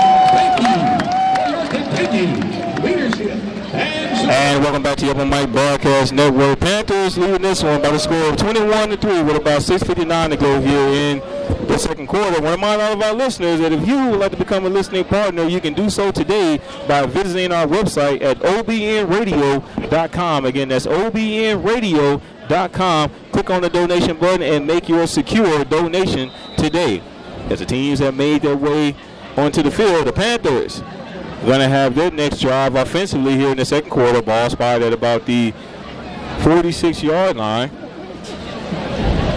And play action fake. Johnson has a man. Pass is going to be caught. And he's going to be brought down with great concentration to hold that ball in, Coach. Nice grab by the tight end, but that's the same play that Commerce ran when they brought their big tight end across. So, like I said, it's a copycat league or a copycat offense sometimes. Second down. Hopefully, Prairie can get a long drive together and put some more points on the board before halftime and leave Commerce with very little time. Yes, sir. Ball officially spotted at about the 28-yard line as the tight end was able to gain about a yard on the play. 2nd and 9. Another play action fake. And this time, Johnson's going to be pressured. He's going to be brought down for one of the very few times today for a sack in the backfield. Yeah, and what he was trying to do was go to 5 one-on-one backside, but it was pretty good coverage. But sometimes you just throw it up and hope your guy make a play, or you may get a pass interference call. And we're talking about the passing attack for the Panthers offensively here in the first half, and it's not just the fact that they're dropping back the pass, Coach. It's the play action fake. Yeah. It's about every time they're dropping back the pass, it's a play action fake so far here in the first half. Yeah, because it changes the depth of the linebackers as well. Two receivers on each side for Johnson. 3rd and 12. Johnson, this time he's been pressured, and he will not escape the pressure. Brought down in the backfield for a sack yet again on the play. Yeah, like I say, this is one of those situations where they brought a double-edge blitz. They showed middle blitz, brought 2 guys off the edge. So you got to start looking for one-on-one matchups instead of read downfield. So for the second time here in this ball game, defensively, the Lions have been are forcing a punt here on 4th down. As the Panthers are going to be punting from about their own 17-yard line. And the thing you got from right to left. You got to make sure you protect very well right here. As this punt is off. As he was able to get all of his leg underneath this one. Good. And he's going to be fair catch at about the 35-yard line. Good punt. Sometimes you see some things on special teams that you don't see in other situations. Not at all. Not at all, Coach. It's a little bit more, pushing and grabbing after the whistle and all that kind of stuff. And so, and again, as I mentioned before, for the second time here in this ball game, defensively, the Lions have been able to force a punt here in the second quarter. Again, the Panthers had the success in the first quarter with 3 touchdowns, but so far here in the second quarter, it looks like defensively the Lions have been able to kind of put things to a hold. But offensively, Lions have been able to capitalize due to some of the work defensively they've been able to do. Yeah, and you got to go back and look and see what plays did we hit them with earlier, either what plays or what matchups were successful for us. So was it Savage on number 4, or was it Savage on number 6, different things like that, or was it the formation that got us the one-on-one look? So you have to look at different things like that to see what gave you success. And some other scoring updates around the Southwestern Athletic Conference. Again, we're all tied at the Mississippi Valley State versus Arkansas Pine Bluff. We are all tied by the score of 7-7. It appears like that game looks like that game is delayed at the moment. Bethune-Cookman still leading Jackson State by the score of 17-10 with 2:31 to go in the second quarter of that ball game. Alabama State leading Alabama A&M by the score of 10-0. Second quarter is beginning to start for that ball game. And as we mentioned before, Southern University will be taking on Florida A&M University. Kickoff for that game is scheduled for 6 p.m. And Grambling State will be taking on Texas Southern University. Kickoff for that game is scheduled for 6 p.m. And the Panthers are leading the Lions of Texas A&M Commerce by the score of 21-3. Again, homecoming 2024 for the Panthers. It does not get any better than this. As we mentioned before the game started, pretty warm out here to say it's the end of October. I'm pretty sure most people, the way they adjust, were definitely expecting to be more of a cool weather. I'm sure I was definitely expecting to be more of a cool weather the way I'm dressed for today's game. But either way, it's still decent weather for some good football here on Saturday afternoon, Coach. Yeah, a little bit warm to be sitting out in the sun, but this is a great day for football. It's a great day for a homecoming because you have good weather, you get more people out. So it's good on all, any way you look at it. The teams have made their way back onto the field. Lions going to be moving from left to right with the first set of downs. A pitch to the running back, and he's going to cut up the middle. Finally going to be brought down. Picks up 7 yards on the play. He had a chance for a tackle for a loss, but good footwork by the running back right there. Great footwork by the running back, number 22, Txa&M on the carry for the Lions on that play. As the Lions going to be looking to add some additional points on the scoreboard here as we make our way towards the end of the second quarter. The pass is going to be incomplete, nearly intercepted with good coverage on that play by the quarterback of the Panthers. And it was almost a blind throw by the quarterback. He just assumed that guy was going to be wide open. And if that guy, if the defensive back catches that ball, he for sure scores a touchdown right there. Number 21. So that last play is going to stop the clock with 4:14 to go here in the second quarter. That's going to bring up 2nd and 5. Ball officially going to be spotted at about the 41-yard line. As Pete's going to have 3 receivers to the right and 1 left. And he's going to look right there, right. Pass going to be caught. Got a wide open man, and he's going to break a tackle, still in bounds. Pass midfield, finally going to be brought down. First down for the Lions. And it almost looked like one of the guys for Commerce was blocking before the ball was thrown. I don't know if he thought it was going to be a screen pass. And they didn't call it, but it looks like the receiver on the far side of the field kind of had a quick jump before that play started. So first set of downs for the Lions. Here on this drive, their third drive of the second quarter with about 3:38 to go. The first set of downs, ball officially spotted at about the 42-yard line. 2 receivers to the right and 1 to the left apiece. As McMillan is going to be offset to his left and hand off to McMillan. Going to be brought down at about the 38-yard line. A solid pickup on first down, Coach. Yeah, this is a nice size running back. Like I said, a lot of guys going in there diving at his legs and bouncing off. Even if he's a big guy, you still got to try to wrap those legs up. And he's not doing anything special, just following his blockers and just getting what he can get. And he's been picking up positive yards so far here on this drive. 6 yards to go for the Lions. They're at the Prairie View. 2nd and 6 for the Lions. Ball spotted at the 38-yard line. 2 receivers to the left and 1 right for Peace. Play action fake. As a man pass is going to be called near side of the field. As the Lions are clicking offensively here so far in the second quarter. Yeah, a lot of short passes with some run after catch. So Prairie may have to start coming up and pressing a little bit more. But when you come up and press, you leave yourself open for the deep ball. And as I mentioned before, and to your point, they may be trying to set that up because as I mentioned before, they have not tried anything downfield so far here in the second quarter. Everything's just been by 5 yards and in so far through the air for the Lions. 3rd and short. Let's see if they can get some pressure right here. Another 3rd down for the Lions, 3rd and 2. A pitch to B.K. Jackson. And he's going to be brought down. He's going to have enough for a Lions first down. Once again, you see guys coming up and trying to bump him to the ground. You're not going to bump a big guy to the ground. As the Lions are going with a balanced attack offensively on the ground and through the air, but they're moving the chains more importantly. As we have a stoppage in the play. Looks like we have a timeout on the field. Yeah. They may have to bring a little bit more pressure. The simple thing is just make the tackle because they miss a couple tackles in the backfield. So when you're missing tackles, you extending drives for the other team.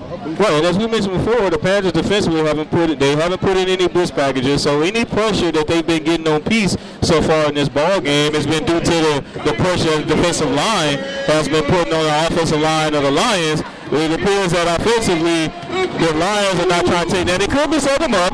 But it appears that so far he's not taking any chances. Anytime Peace is dropping back the pass, he's getting rid of it inside of maybe 2 seconds. Yes, very quick throws. Anything longer than that, the Panthers getting pressure on them. Well, we have a quick break in the action so far here in this ball game. Just going over some stats, Coach. Again, even though the Panthers are leading so far by the score of 21-3, total yards for the Panthers 230 to 175 for the Lions. 150 yards through the air for the Panthers and 156 yards through the air for the Lions. Yeah, I think eventually Prairie View's going to get back to doing some of the things they had success on with the sort of one-on-one passing game, some runs, some play action, and maybe another trick play down the line. And every single time the Panthers have dropped back the pass, and the Lions have shown some play action as well, but every time the Panthers have dropped back the pass, it has definitely been play action so far here in this first half. Yeah, and the Lions passing game is more rollouts instead of just play action with the quarterback getting a little bit more depth though. And they're having a hard time protecting for him if it's long passes. And a bit of a wider margin on this next stat between these two squads. 80 yards rushing for the Panthers to 19 yards rushing for the Lions. But I believe it's also due to the one run play we had by James Burns. Yes, sir. Had a lot to do with that. So far on third downs here in this ball game. 4 for 10 for the Lions to just 1 for 4 for the Panthers here in this game. On fourth downs, of course, the Lions have gone for it 4 times. They've been successful 2 out of those 4 times, so 50% for the Lions to just 100% for the Panthers. Only went for it on fourth down 1 time in this first half, and they were successful. But the Lions are leading in the total plays category. 38 total plays for the Lions to 21 total plays for the Panthers here in this first half. And you got to hope they do to start wearing the defense down with the amount of plays with the temperature like it is right now. And then, of course, the time of possession battle. 15 minutes and 35 seconds so far in this first half for the Lions to 9 minutes and 41 minutes for the Panthers here in this first half. Yeah, and I think because Prairie was scoring so fast, it throws the time of possession off. So that's something that I wouldn't really be worried about, time of possession, unless my defense is getting tired. We had a little performance on the field just now as the teams are ready to resume here. Again, it's homecoming 2024 for the Panthers, as PV Nation have came out to see all the festivities here in this ball game. Not just a football game, but all the festivities surrounding the football game. As Peace is going to have this pass going to be caught on the far side of the field, and the pass is going to be caught near the first down marker. He actually will have enough for a first down. Yes. So not only the Lions are going with the passing attack here, but the pass has actually been working. The wide receivers are actually catching the balls here on this drive.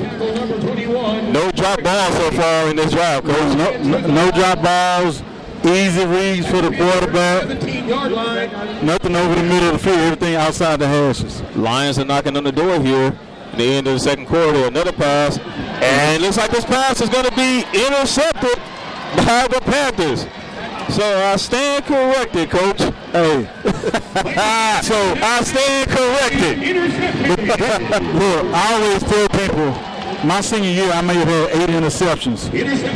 6 of them came in the red zone because I knew I didn't have to cover deep. I could just read the quarterback and run the way he's throwing the ball. And it's when you got a quarterback throwing off his back foot, you're going to get some throws like that. And that was a good play by the safety. And there was several times, and that was number 9, Devon Cooper, and there was several times where the Panthers had an opportunity to pick the ball off so far here in this ball game, but they was able to capitalize on that last play. Uh-huh.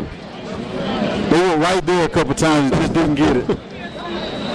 So what looked to be a very, very promising drive for the Lions offensively have come to an end. Devon Cooper on the interception for the Panthers in the secondary.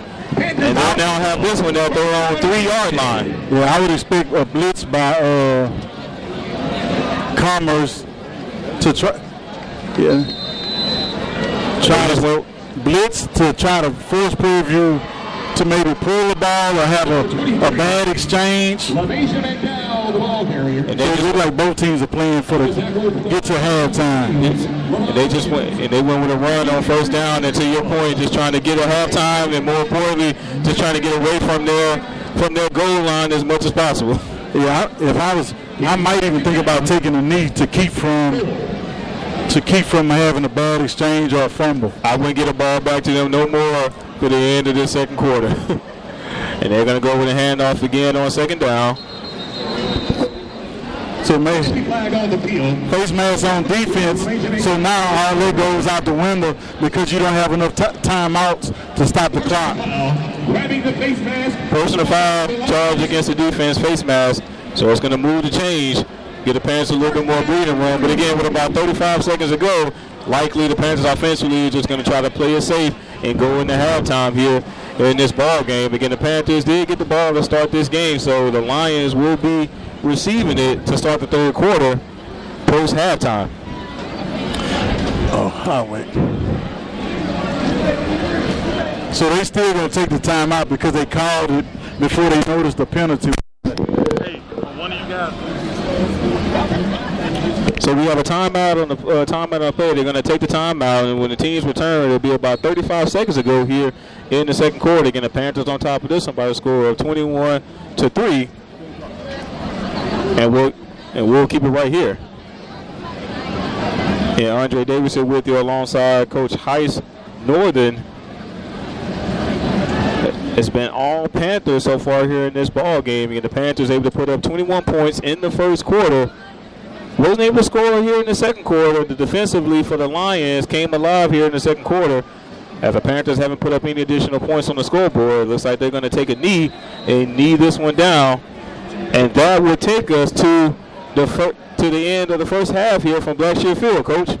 Yeah, like I say, if you're a Panther fan, the only thing you can ask for is a couple more points in the second quarter. But other than that, you got everything you want. You didn't give up any big plays in the special teams game. You didn't give any big passing or running plays.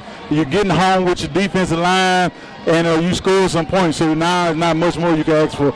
Put some points on the board third and fourth quarter. You get home with the defensive line, and then more importantly, they got the takeaway that they needed to cap off that last play, that last drive. Because it looks like the Lions had a promising drive offensively, but in the secondary, they did exactly what they needed to do. They got the takeaway that they needed, and they'll go into this halftime leading this game by the score of 21-3. Definitely the outing that you want to put out for your homecoming against here in front of your home crowd. Yes, definitely. So we'll take a break and we'll come back with some halftime stats and analysis with the Panthers dominant so far here in this ball game. Leading this one by a score of 21-3. We'll take a break and come back with the start of our second half right here on the Open Mic Broadcast Network. Thanks for powering Panther Nation ceremony. The attendance will place November the 8th at 7 o'clock p.m. and be held at the... And welcome back to the Open Mic Broadcast Network. Andre Davis here with you alongside Coach Heiss Northern. Halftime festivities have just about concluded as the teams are slowly making their way from the locker room here. Again, homecoming 2024 for the Panthers, and they have been dominant so far here in this first half. Again, they're on top of this one by a score of 21-3. Again, they put up 3 total touchdowns in their first quarter. Weren't able to put any points on the scoreboard in the second quarter, but they got a takeaway, the first takeaway of the ball game defensively, interception at the end of the second quarter to overall seal the deal of that first half. And again, they've been dominant so far here in this ball game, leading this one by the score of 21-3 here from Blackshear Field. And some stats to go over for you for that first half. Again, Panthers dominate on the scoreboard, but the Texas A&M Commerce Lions have a bit of things to say from a stats perspective. Again, a total of 10 first downs for the Lions to just 8 first downs for the Panthers. Again, we mentioned the rushing yards as far as being the divided margin. Only 19 rushing yards for the Lions in that first half to 85 rushing yards for the Panthers. But, of course, of those 85, we can credit 76 of those 85 rushing yards to Mr. James Burrs on that huge touchdown run or the jet sweep that he had in that first quarter, Coach. Yeah, I think what Prairie's probably going to try to do is establish their run game a little bit more. But I think they also see that they have some distinct advantages in the passing game. But I know as a coach, you always want to be able to run the ball because sooner or later you're going to have to be able to run the ball to run the clock out. Excellent. And speaking of the passing game, Coach, the passing attack for the Panthers worked out very well for them in that first half, but specifically no turnovers for Jaden Johnson at the quarterback, and been able to have high completion in that first half. 9 for 12 to 150 yards, and of course the 2 touchdowns, one to Shamar Savage and the other one to James Burns in that first half. Yeah, like I say, you could take 75% completion percentage along with the amount of yards that they've taken. You say 9 for 150. That's a good chunk of yards right there, so you'll take that all day long. Especially in just one half of play as well. Now, one of the things that's very interesting, and again, it hasn't really made much of a difference in terms of the scoreboard, but the time of possession, 19 minutes in that first half for the Lions to just 8 minutes and 5 seconds. Again, it didn't really seem like it in that first quarter, but definitely in that second quarter, it definitely felt like the Lions had the ball majority of the time in that second quarter. And yeah, if you think about it, just the time of possession, how it can wear the defense down later on in the game. So that's the thing that Prairie View's going to have to keep in mind. We want to possession, but also Prairie View has some quick strike drives, some 3 and 4 play drives where they scored the football. And to your point, it looks like the Panthers defensively were getting worn down on that last drive of the Lions, and if it wasn't for Devon Cooper getting an interception at about the 7-yard line, score maybe looking a little different here to start the third quarter. Coach. Now you can see why they rotated the defensive linemen in and out too. But the teams that made their way onto the field again, the Panthers did receive the ball to start this ball game, so they'll be kicking it here to start the third quarter, as the Panthers going to be kicking from left to right. And we are underway for the start of our third quarter here from Blackshear Field. As this kickoff is going to be fielded at about the 5-yard line, as it's going to be following as blockers at a bit of a room. About 25. He's going to be brought down near about the 25-yard line. Yeah, the thing about it too, that's a good start for Prairie View. So now they want to see if their defense can get a 3 and out and get the ball back in their offense hand, who had good production going in this direction. Yes, sir. And hopefully defensively the Panthers are able to get some rest and kind of recuperate in that locker room, because they definitely was driving down the field on the previous drive. We'll see if they can get off the field here. There've been a couple of times where they've been in the bend but don't break situation, and they've only given up 3 points so far here in this ball game. We'll see if they can get things going here to start the third quarter. As Peace is going to have 2 receivers to the left, sends the man in motion, and another hand up to the running back. This time he has a wide open room. There's going to be a foot race as he's past the 40, past the 30, and he's going to be brought down about the 20-yard line. Touchdown saving tackle on that play as the Lions get things going early with a huge run on first down. And that's the thing that you want to avoid as a Panther defense.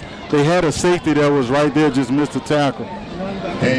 Number 21, BK Jackson on the huge run for the Lions to put them inside Panther territory. Another run on the right side of the field. This time he's going to be brought down near the line of scrimmage.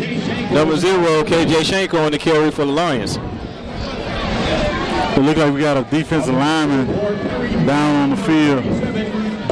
Yes, looks like we have an injured Panther on the field. One of the defensive linemen for the Panthers injured on that last play. As the Lions have made their way inside Panther territory, we'll take a quick break and we'll come back with more action right here at the Upper Mike Broadcast Network.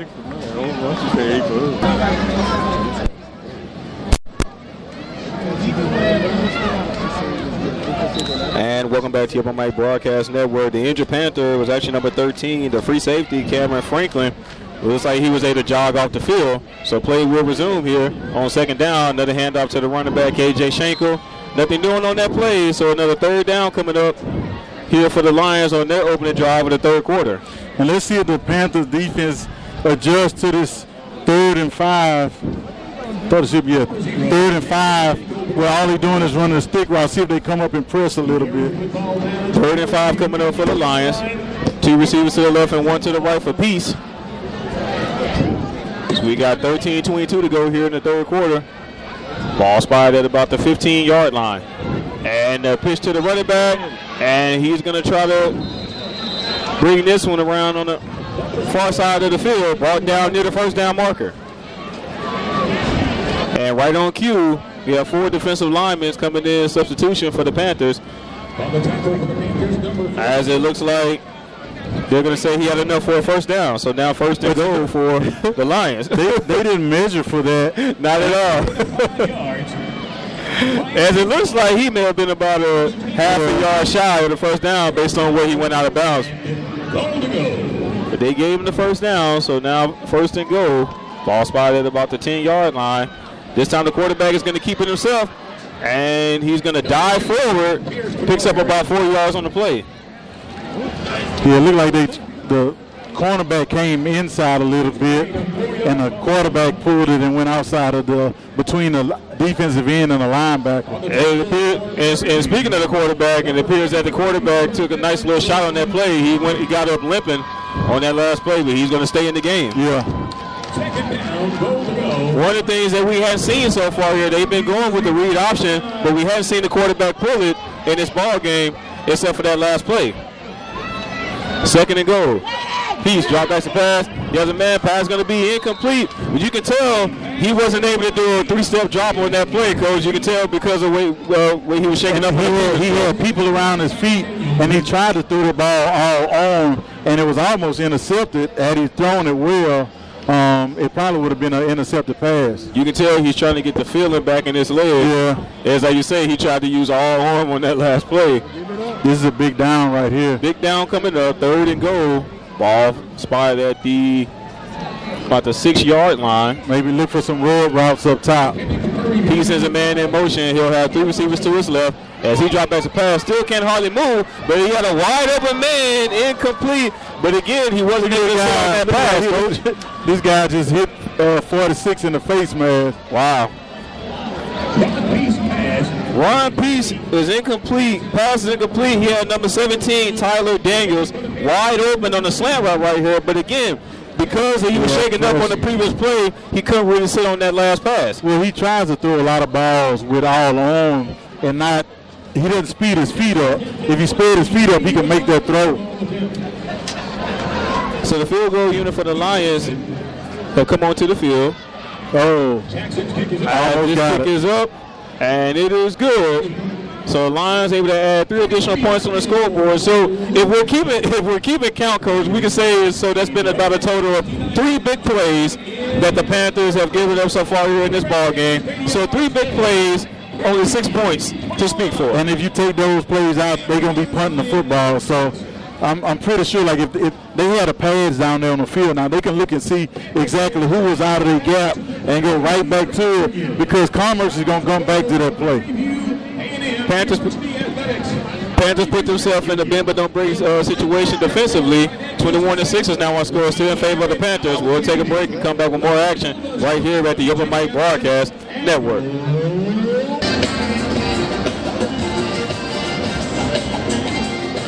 Bend but don't break situation for the Panthers defensively on that last drive. They gave up the big play on first down as the Lions able to make their way inside the red zone for only the second time here in this ball game. They was only able to walk away with 3 points. So 21-6 is now our score, still in favor of the Panthers with about 11:54 to go here in the third quarter. Some other scoring updates around the Southwestern Athletic Conference. Arkansas Pine Bluff on top of Mississippi Valley by the score of 14-7. But Thurl Cookman trying to make this a ball game. It's all tied at 17 against Jackson State. Third quarter just began in that ball game. Alabama State having no trouble against Alabama A&M. They're on top of this one by the score of 17-3. And the Panthers on top of this one by the score of 21-6 here from Blackshear Field. Teams have made their way onto the field. Lions going to be kicking from right to left. As this kick is off, it will be returned. And he'll catch it at about the 2-yard line, past the 10, and slightly gets past the 20-yard line. Going to be brought down at about the 23-yard line. Yeah, as a returner, you want to try to catch all balls in the air.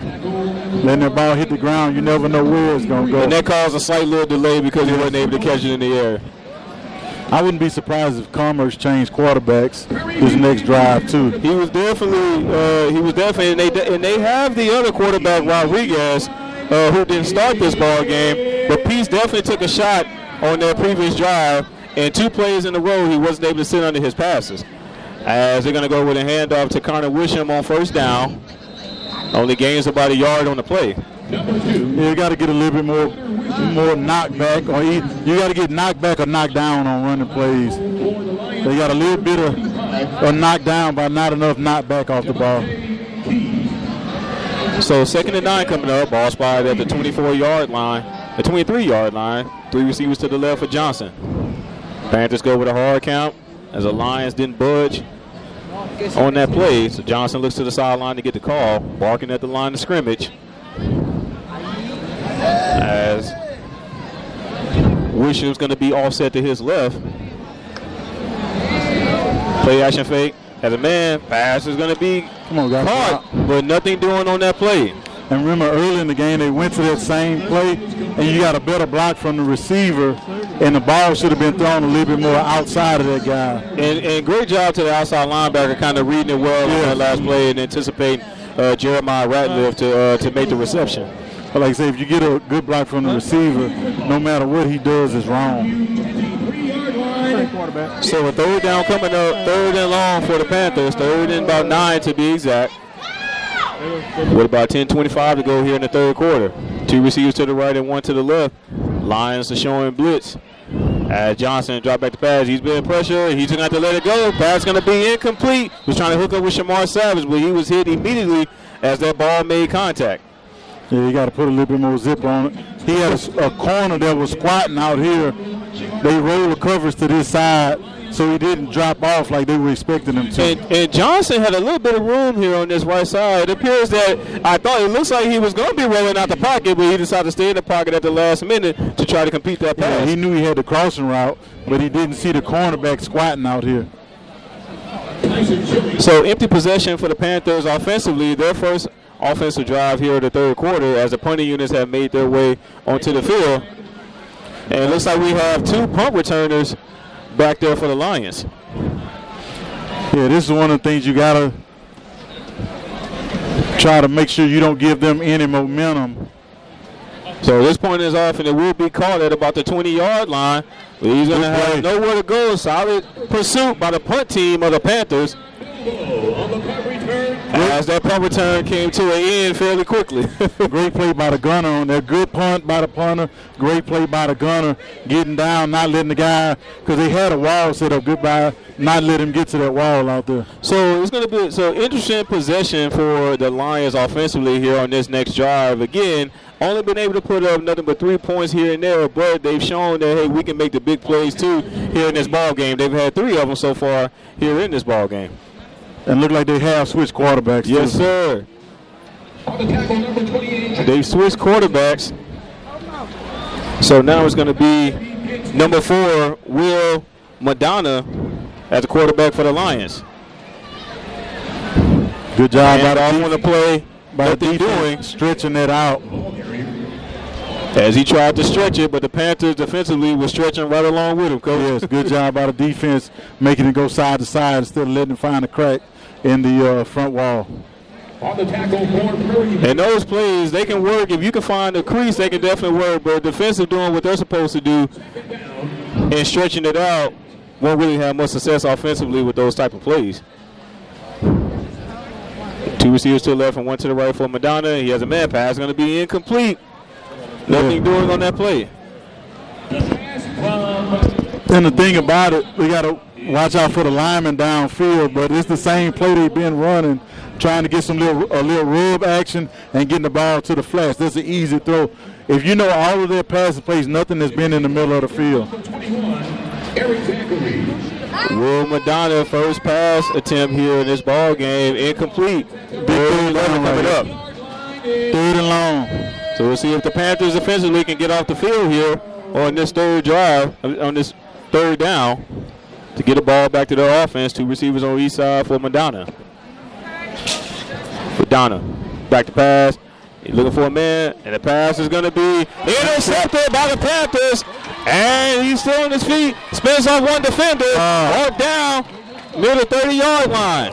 And it's going to be a penalty. So we have some extracurricular activity going on after the play.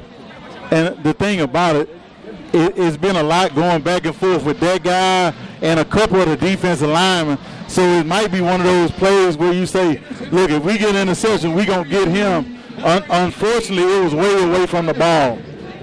Yes, sir. A lot of back and forth between those two guys, but this time the officials are going to see if they can put a stop to it. And it's still going to be Panthers football, but they just going to be backed up a little bit.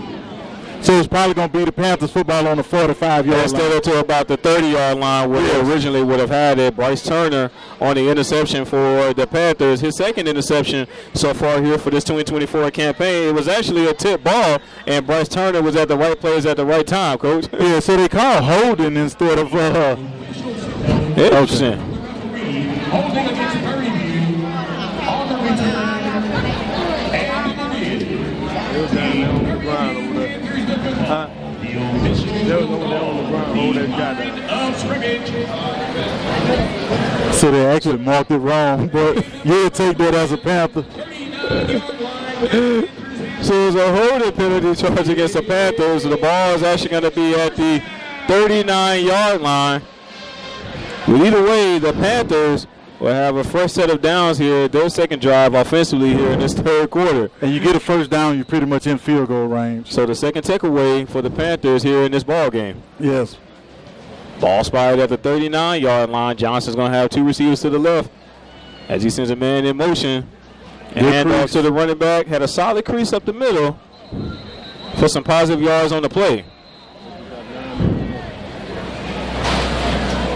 Little inside zone, so don't be surprised if they come back and show that same motion, fake that pass, and have Savage or Spiller up top for a touchdown. Scooter Adams on the carry for the Panthers on that last play. Second and about 6 to go. Nobody's in the middle of the field. Panthers go with a hard count on second down. Three receivers to the left. And for Commerce, they probably counting that 89 as not a receiver. They probably counting him more as a fullback. Yes, sir. Johnson sends a man in motion. Another handoff to Scoot Adams. Tries to make a cut up the middle. It's going to be third and about 2. Down, 3rd and 2. So it looks like the Panthers offensive, not trying to try anything fancy. Go with a run on first and second down. May likely go with a run on 3rd and 2, Coach. Yeah, actually third. They're saying 3rd and 3. So it's a little bit more. But you can definitely tell that the Panthers are trying to run some of that clock off the scoreboard here in this for their second drive offensively. So what you might see is like a little bootleg or play action pass to one of those tight ends in the game. Johnson sends another receiver in motion. That's Trajan Spiller. And they're going to go with a play action fake, and he's trying to hook up with Scooter Adams out the backfield. Too high for him. Incomplete pass. Got to have that one if you're a Panther, man. It looks like the Lions defensively have that covered on all areas, Coach. Yeah, I mean, that's the play you thought you were going to see. They probably could have ran a better rub on the guy that was in coverage, but you still have, if you got a good pass, you may end up with him being behind and not making the tackle. Well, Johnson was also pressured, too. As soon as he did the turnaround, he had a defender in his face, so he wasn't really able to sit on that pass. Yes. But the field goal units have made their way onto the field to attempt this field goal. I said about a 49-yard field goal attempt right through the uprights, and it is good. Like I said, a little bit of yards or even a first down, you are already in range for that guy. So there's a, like I said, good snap, good hold kick. You can't ask for much more than that. So the interception defensively by Bryce Turner results in 3 additional points for the Panthers offensively, as they're now on top of this one by the score of 24-6 with 7:25 to go here in the third quarter. We'll take a break and come back with more action right here at the Open Mic Broadcast Network.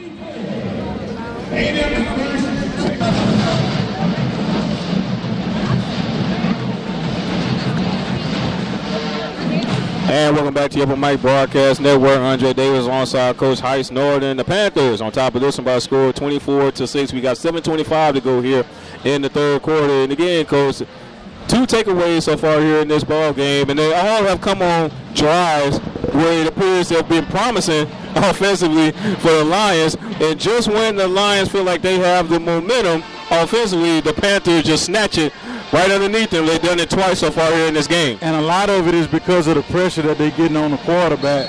So anybody that's back there for them is getting harassed and making bad throws.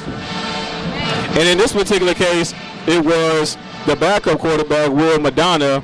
And again, we didn't see Ron Peace on that last drive offensively for the Lions. So it was Will Madonna as a backup quarterback for the Lions. So we'll see what the Lions do offensively at the quarterback position when they get their next possession, as the teams have made their way onto the field. Panthers going to be kicking this one from left to right. We want to remind all of our listeners that if you would like to become a listening partner today, you can do so by visiting the website at obnradio.com. Again, that's obnradio.com. Click on the donation button and make your secure donation today to help us with our lodging expenses as we continue to cover local student athletes right here at the Yellow Mike Broadcast Network. And that kick is going to go out of bounds. So it's going to be a flag on the play. So the Lions are going to have excellent field position to start their drive here in the third quarter. Yeah, I think they should get the ball on the 35. Yep. It's 30 yards from where the ball is kicked. And as a coach, how frustrated are you, whether you're winning or losing, when you see a kick go out of bounds and it coming from your own kicker? Well, you keep coaching no matter what the score is. So whether you're up or down, you don't want to ever see that ball get kicked out of bounds. Yes, sir. Unless you tell them to kick it out of bounds. Yes, sir. But you want that ball to land anywhere between the 10 and the goal line, outside the hash, so you can pin the runner in. And I think it may be a cross breeze, but as a kicker, you got to adjust to that. Ball spotted at the 35-yard line. Will Madonna still at the QB position for the Lions. He'll attempt to pass on the far side pass. Will be caught. Picks up a few yards on the play. Got about 3 or 4. But like I say, still no pass. You know what? You come to think about it, the pass that was thrown a little bit to the middle field was an interception. So they may say everything is outside the hash from here on. And that's where majority of their success has been through the year in this ball game. Anything outside the hashes. And a handoff to the running back. Panthers offensively, we're waiting for him right there in the hole, as he's going to have nowhere to go on the play. And you see one of their offensive linemen is pointing like, nobody is outside of me. But they had pressure coming off the edge that made the tackle in the backfield. So we would have had a guy wait for him in case he did decide to bounce it off on the edge on that play. Big third down right here. 3rd and 6. Ball spotted at the 39-yard line. Lions moving from right to left. Madonna's going to have 2 receivers on each side. We'll see if the Panthers offensively can get off the field as Madonna will drop back the pass. Pass is going to be incomplete. This time wasn't able to hook up with the running back, number 21, B.K. Jackson. And he wasn't a bad ball, but the thing they hold it in. He got rid of it so fast because he was worried about the pressure, and the pressure wasn't there on that pass. Let me get it out of my hands before somebody hit me. You can tell that B.K. wasn't anticipating it either. Hey, and the running back probably didn't want it either because he saw the linebacker coming at him. Quarterback didn't run it. Running back didn't want it either. That's a sign of success defensively if you're the Panthers. So 4th down coming up. Plenty of units have made their way to the field. Devon Cooper standing at about their 23-yard line as a solid punt. And he will get under it. He's going to be met immediately by a host of Lions as he's going to take it out of bounds at about the 11-yard line.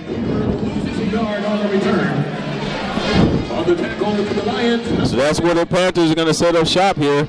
Moving from left to right when the teams make their way onto the field with about 6:11 to go. And they're probably looking to try to get a good drive going, run some time off the clock, and like I say, punt at field goal at the end of the drive, or PAT. You can definitely tell they were trying to do that on the previous drive. Definitely still trying to establish a run, even though they've had majority of their success offensively through the air here in this ball game. Yeah. Ball spotted at the 11-yard line. Panthers moving from left to right. Jaden Johnson's going to have 3 receivers to the right. Well, Savage is ineligible in this formation unless he catches it behind the line of scrimmage. But they're going to hand off to the running back, Lamega McDowell. Haven't really seen McDowell much here in this third quarter. It's been all kind of wishing at the running back spot, and then along with Scoot Adams. But Omega McDowell will get some action here on the drive offensively. Yeah, good push by the offense line. Got a 5. You'll take 2nd and 5 all day. 2nd and 5 for the Panthers.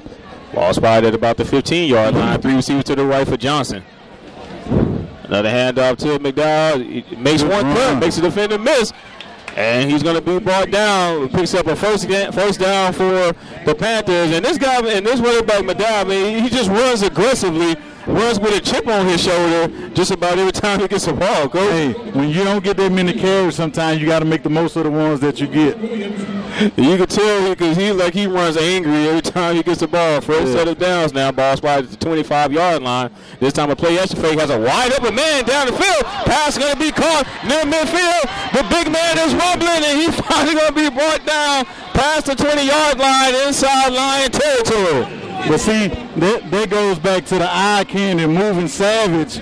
Everybody looking to see where Savage was going, forgot about the tight end down the middle. And that's one of the things about as it looks like this one's going to be coming back, Coach. May have got lineman downfield. Wow. Yep.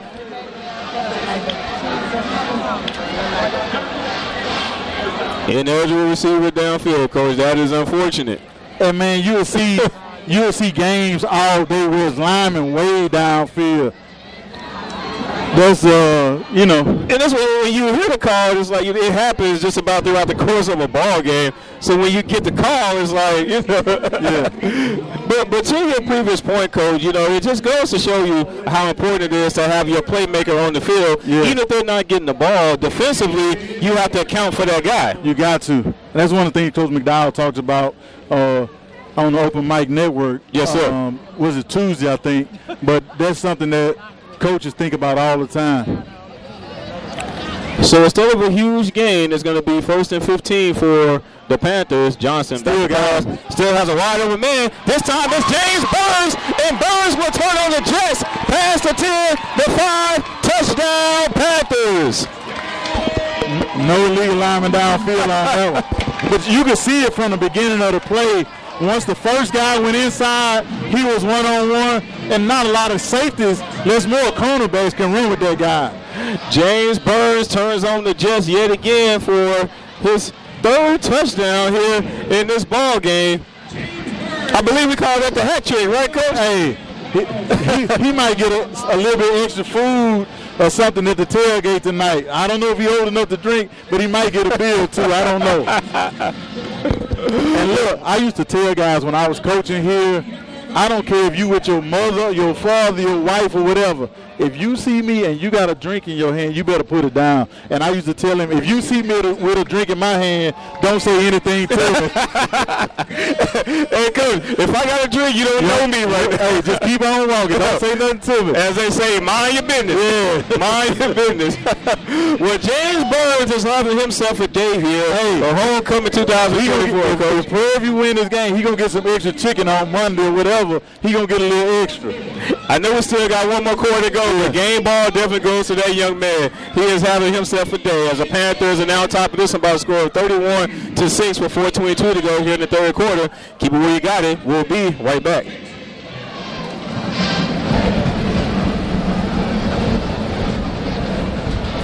I would like to say it's been all the Panthers, but it's been all James Burns offensively here of this 2024 homecoming. 3 touchdowns here in this ball game, 1 on the ground and 2 through the air. Young man is definitely having himself a game, Coach.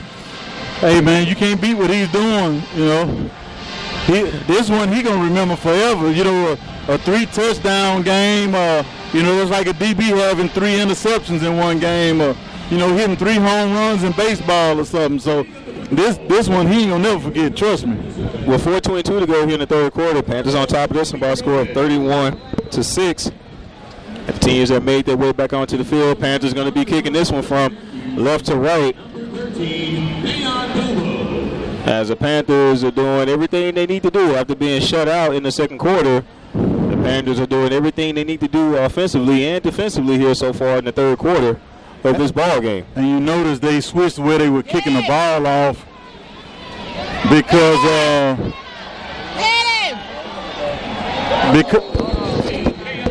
because of the wind blowing across.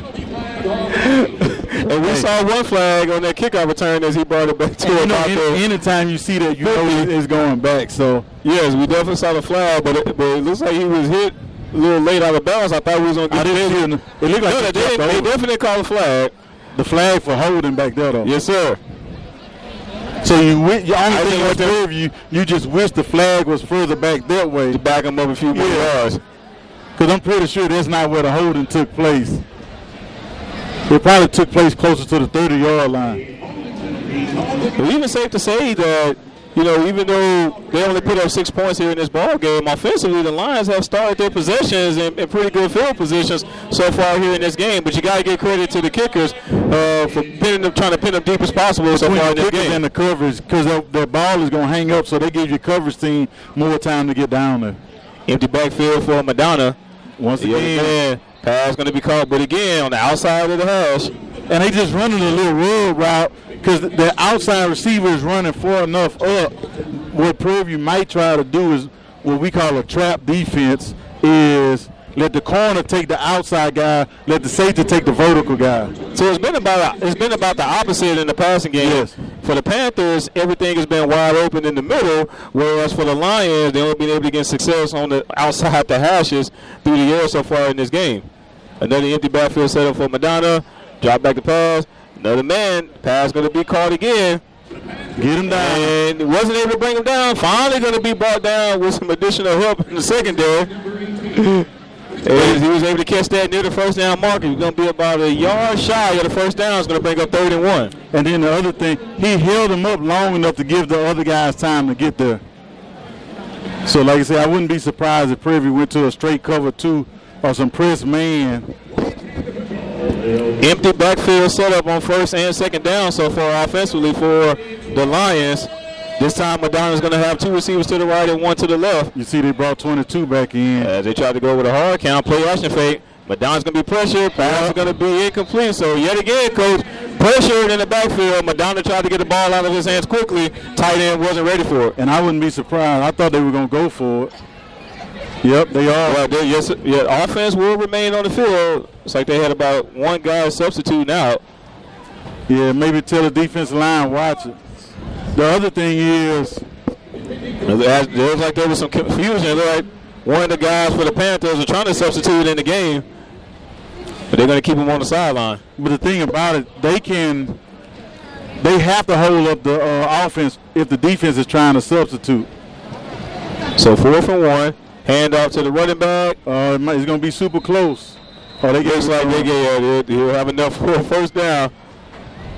So now we see the substitution for the defensive line. And it usually happens about every 4 plays, especially if the opposing offense gets a 1st down. Then that's when we usually see this defensive line substitution for the Panthers. Yeah. 2:50 to go here in the 3rd quarter. 31-6 is our score. Ball spotted at about the 40-yard line. It's going to be a fresh set of downs for the Lions. So look for them to go to that quick out again. Just looking at the Panthers defense.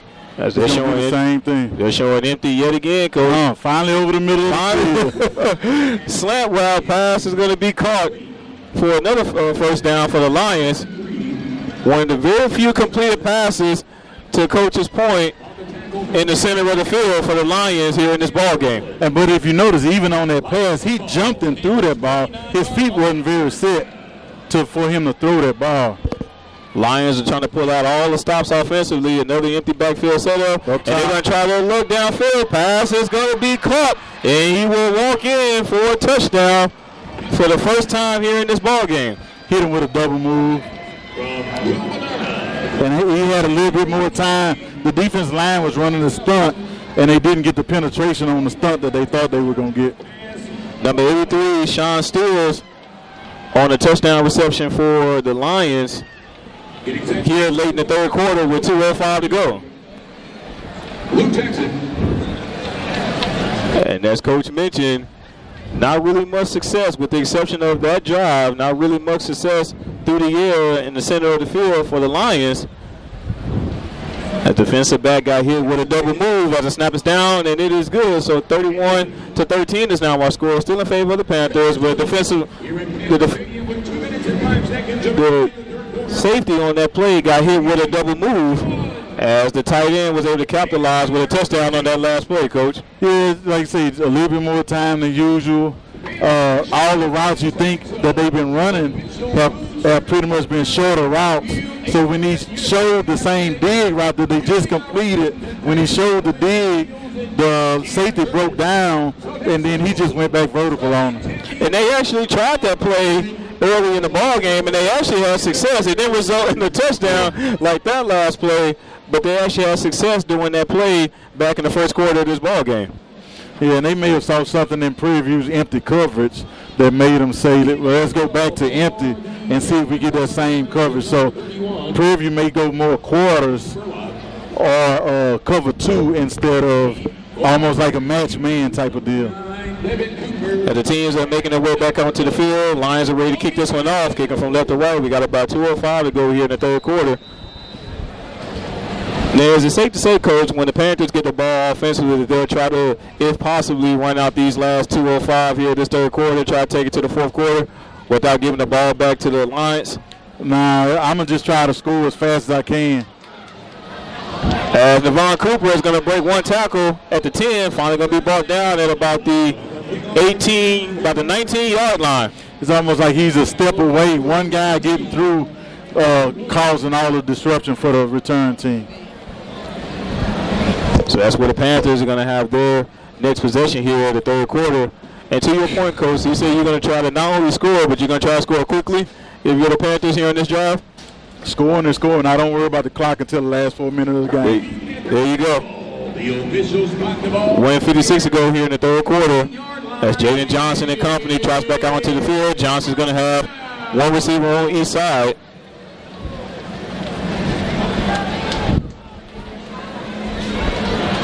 You see the quarterback wiping his hands on the ground again. Johnson sent a man in motion. Hand off to Connor Wisham. He has a lane for one of the very few times here in this ball game. Picks up about 8 yards on the play. Good inside zone run. And don't be surprised if one of the coaches up top saw that when the other back went in motion, nobody went with him, so they may fake the zone and then throw a spot pass to the receiver that went in motion. Because one of the very few times Connor wasn't in the backfield by himself. Yeah. Kind of give the defense a different look on that first down play. This time another handoff to Connor Wisham, trying to follow his blockers, not really having anything doing it. He was able to make it back to the line of scrimmage on that play. Barely. And that was more of a outside zone instead of inside zone. They probably get a little bit more push. Decent penetration by the Commerce defensive line. And Connor Wisham will actually lose a yard on that last play. So instead of 3rd and 2, it's going to be about 3rd and 3. Ball is going to be spotted at the 26-yard line. Panthers move from left to right. As we got about 48 seconds to go here in the third quarter. As Johnson's going to have one receiver on each side. Johnson sends a tight end in motion. As the Lions were showing bliss, and they came with the pressure. And he's going to be brought down. Probably offsides on the defense, yep.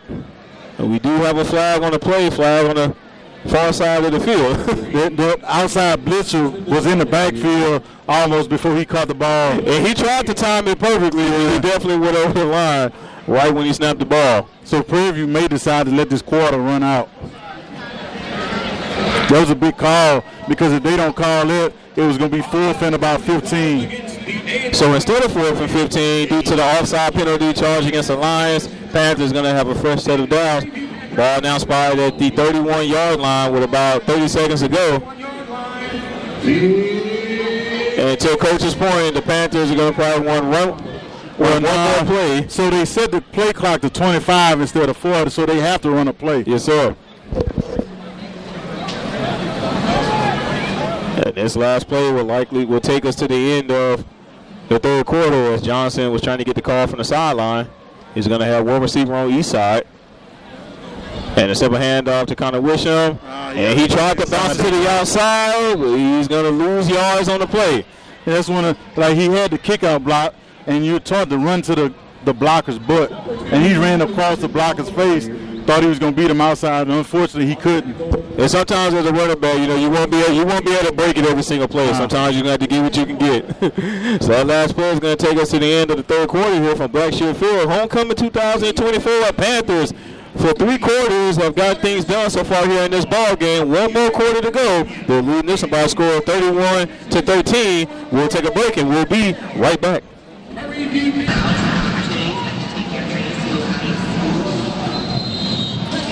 One more quarter to go here from Blackshear Field. We have 1 more quarter to go here from Blackshear Field. Homecoming 2024 for the Prairie View A&M University Panthers. They've been dominant so far here in this ball game, and they're leading this one by a score of 31-13 as we're just about ready to begin the fourth quarter here from Blackshear Field. Panthers now going to be moving from right to left.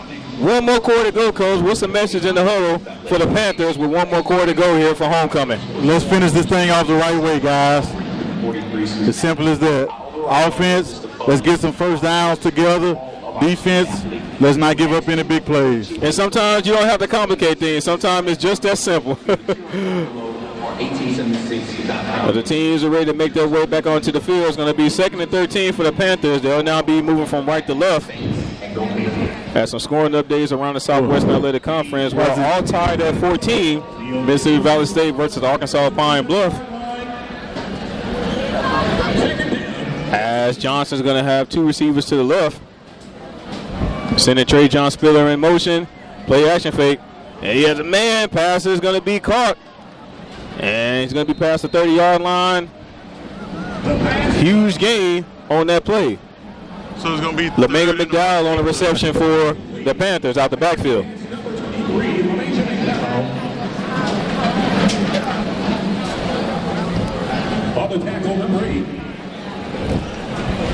So McDowell was able to pick up a few yards on that play, bringing it to a little bit more third and manageable for the Panthers.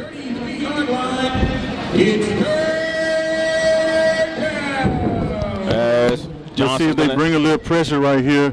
They may try to play it back a little bit because Prairie View's been hitting them up top. Johnson's going to have 2 receivers to the right and 1 left, bringing another man in motion. Johnson back to pass to bring a little bit of pressure. Pass is going to be incomplete.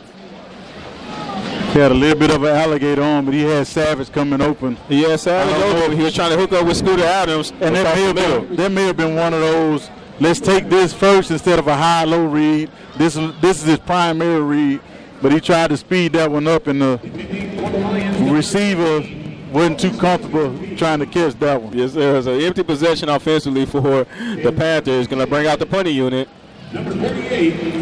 As number 5, Devin Matthews is standing at their own 20-yard line. As the Panthers going to be punting this one from right to left. As this one is going to be off, nearly blocked. And he's going to catch this one at the 30-yard line, past the 35, brought down past the 40 as he goes out of bounds at about the 42-yard line. Yeah. So once again, Coach, even though the scoreboard hasn't reflected it, Lions are starting with excellent field position. Yet again, if you want to bring up any positives offensively for the Lions here in this ball game. Well, that's more of a defensive thing, field position, field and special teams. So the defense got to stop punting into the wind a little bit. So now let's see if the Panthers defense can step up to the plate. And while we have a quick break in the action, some scoring updates around the Southwestern Athletic Conference. Jackson State have now Serge Pass, Bethune-Cookman. They're on top of that one by the score of 31-12. With the start of the fourth quarter of that ball game, Alabama State on top of Alabama A&M by the score of 17-3 with 13:45 to go in the third quarter. And again, we're all tied at 14 between Mississippi Valley State and Arkansas Pine Bluff. That game is at halftime. And later on this evening, Southern University taking on Florida A&M. Kickoff of that game is scheduled for 6 p.m. Grambling State taking on Texas Southern University. Again, kickoff of that game is scheduled for 6 p.m. And 31-13 is our score here from Blackshear Field in favor of your Prairie View A&M University Panthers over the Lions of Texas A&M Commerce. I want to remind all of our listeners to be sure to listen to the Mike Prince Show daily by subscribing to our YouTube channel at the Open Mic Broadcast Network, the Mike Prince Show, covering the world of HBCU sports and beyond. And again, it's a Mike Prince Show only on the Open Mic Broadcast Network. And again, we want to hear from you. You can always leave your questions, thoughts, comments, or concerns on our 24-hour message line by dialing 720-721-1558. The number again is 720-721-1558. And be sure to check out our 24-hour streaming full of content featuring interviews and other special events. And you can check it out at obnradio.com. Again, that's obnradio.com. And last but certainly not least, be sure to join us on Saturday mornings for The Zone, where we cover the SWAC and much more each week at 9 a.m. Central Standard Time. The officials got the ball at the Lions. Teams have made their way onto the field. Lions going to be moving from left to right. They're going to have their possession at the 42-yard line. We'll see how aggressively they go here on first down as they're going to show the empty backfield setup yet again. Will Madonna sends a man in motion. He has a wide open man downfield. Pass is nearly caught but popped out at the last minute. Incomplete pass. I was about to say this should be a legal motion because the guy that was going in motion had a running start towards the line of scrimmage. But it's almost the same play that they ran before. They tried to go 3 verticals to cover 2 sides. No flag on the play, as that incomplete pass is going to bring up second down. Again, even though the scoreboard doesn't reflect it, we're just about even in total yards offensively for both squads. 328 for the Lions, 346 for the Panthers. As Madonna dropped back to pass, pass going to be called on the far side of the field, makes the tackle. It looks like he made that one near the first down marker. They're going to say he's going to be about a yard shy of the first down. It's a big third down right here. And speaking of third downs, Lions have been about 6 for 15 for third down so far here in this ball game. Empty backfield setup. Wills completed pass on the far side of the field. He'll have enough for a Lions first down. But that's one of the things, like I say, you have to just know the situation. If it's third and short, he's probably not going to run that long. So you don't need to really get into a deep backpedal if you're a linebacker. And it looks like we got an injured Panther on the far side of the field. Can't quite make out the jersey number of the Panther, but looks like we do have an injured Panther on that previous play. We'll take a timeout and we'll come back with more action right here at the Open Mic Broadcast Network. And welcome back to the Open Mic Broadcast Network. Andre Davis alongside Coach Heiss Northern. That was the free safety, Bryce Turner, has an injured Panther on that play. He was able to walk off on his own strength, so that is positive news if you're PV Nation. Hopefully that young man is able to return. As the play will resume, we do have a stoppage in the play. Another flag on the play. This time it's going to be a false start charge against the Lions. Yeah, false start on the slot receiver to this side. It might have been a back for the Panthers to celebrate after that last minute. It might have been a play where he was about to get to the ball. A lot of times you'll see that, but guys, hey, they ready to roll. That's one of the things that my previous coaches have always said. They give it away every time. So you ever know who's going to get the ball, you can always tell. Even they line up differently. So 2nd and 15. Pass is going to be checked out. 1st and 15. Pass incomplete downfield. They may have holding on the slot receiver. I saw a late flag come in. Yep.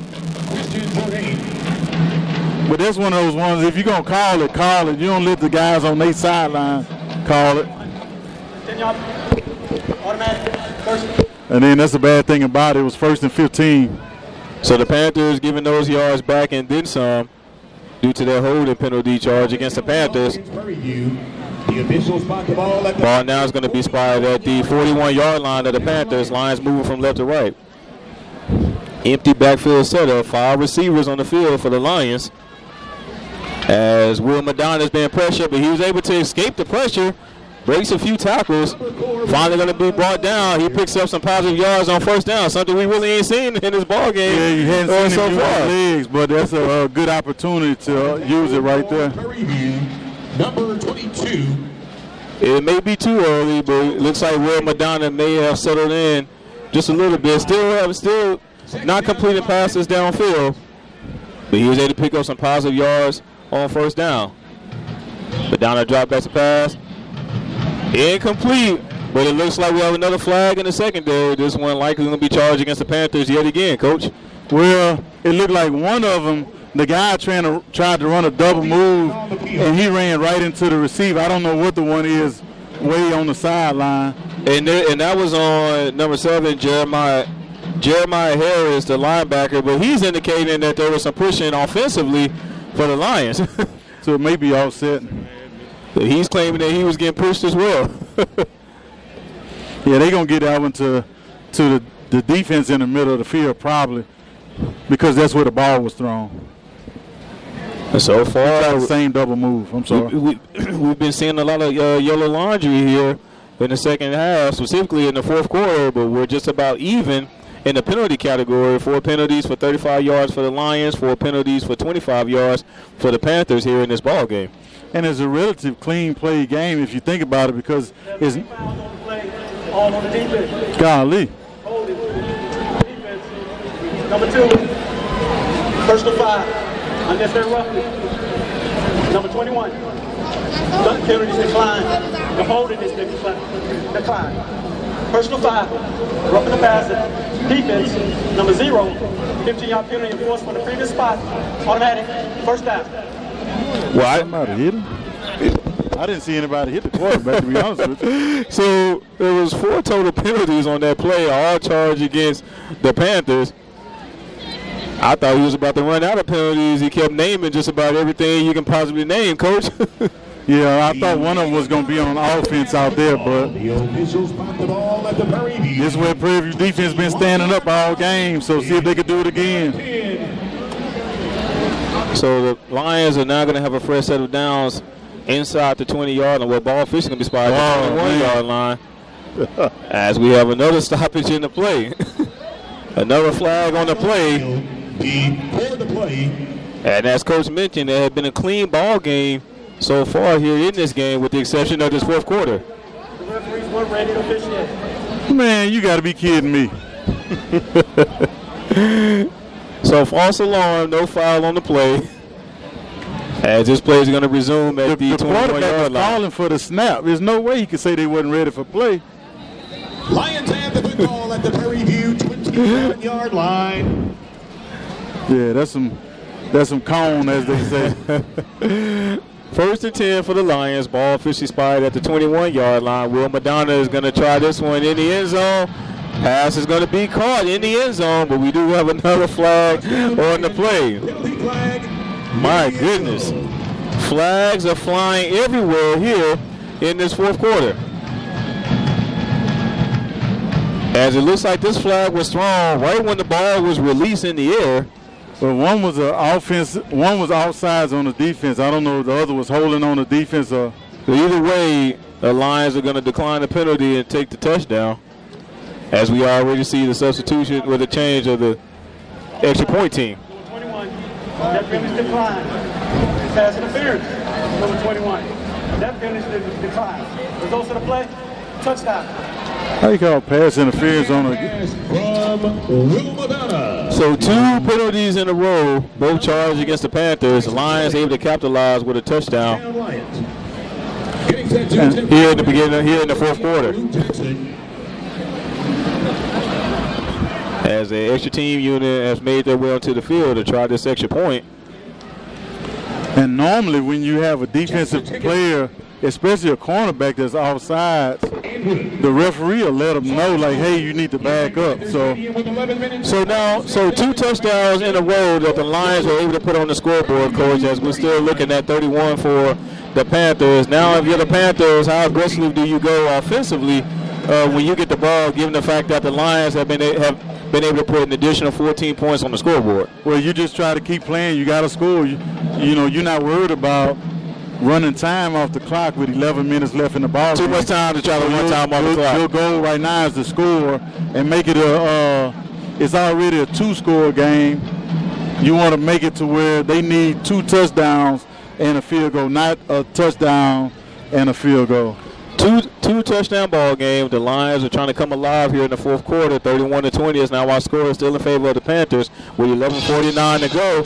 We'll see if the Panthers can get things done offensively when they get their next possession. We'll take a break and come back with more Panther action right here at the Yellow Mike Broadcast Network. And sports medicine for keeping our athletes safe by providing medical coverage at today's. The Lions of Texas A&M Commerce University are trying to make this a ball game here. 31-20 is now our score, still in favor of the Panthers with about 11:49 to go here in the fourth quarter. I mentioned in our pregame show, Coach, even if your season hasn't been going the way you wanted to, there's nothing better than spoiling somebody's homecoming if given the opportunity.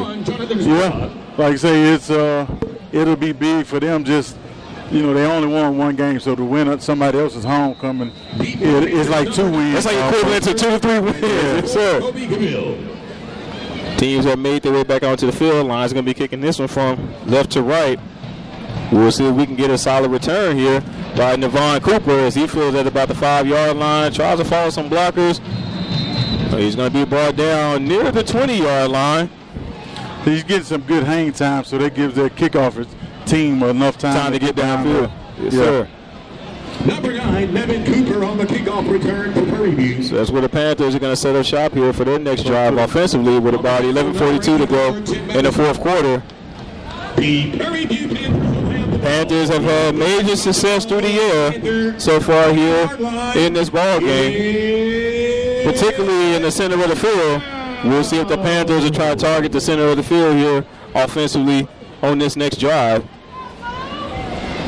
236 passing yards offensively for the Panthers here in this game so far.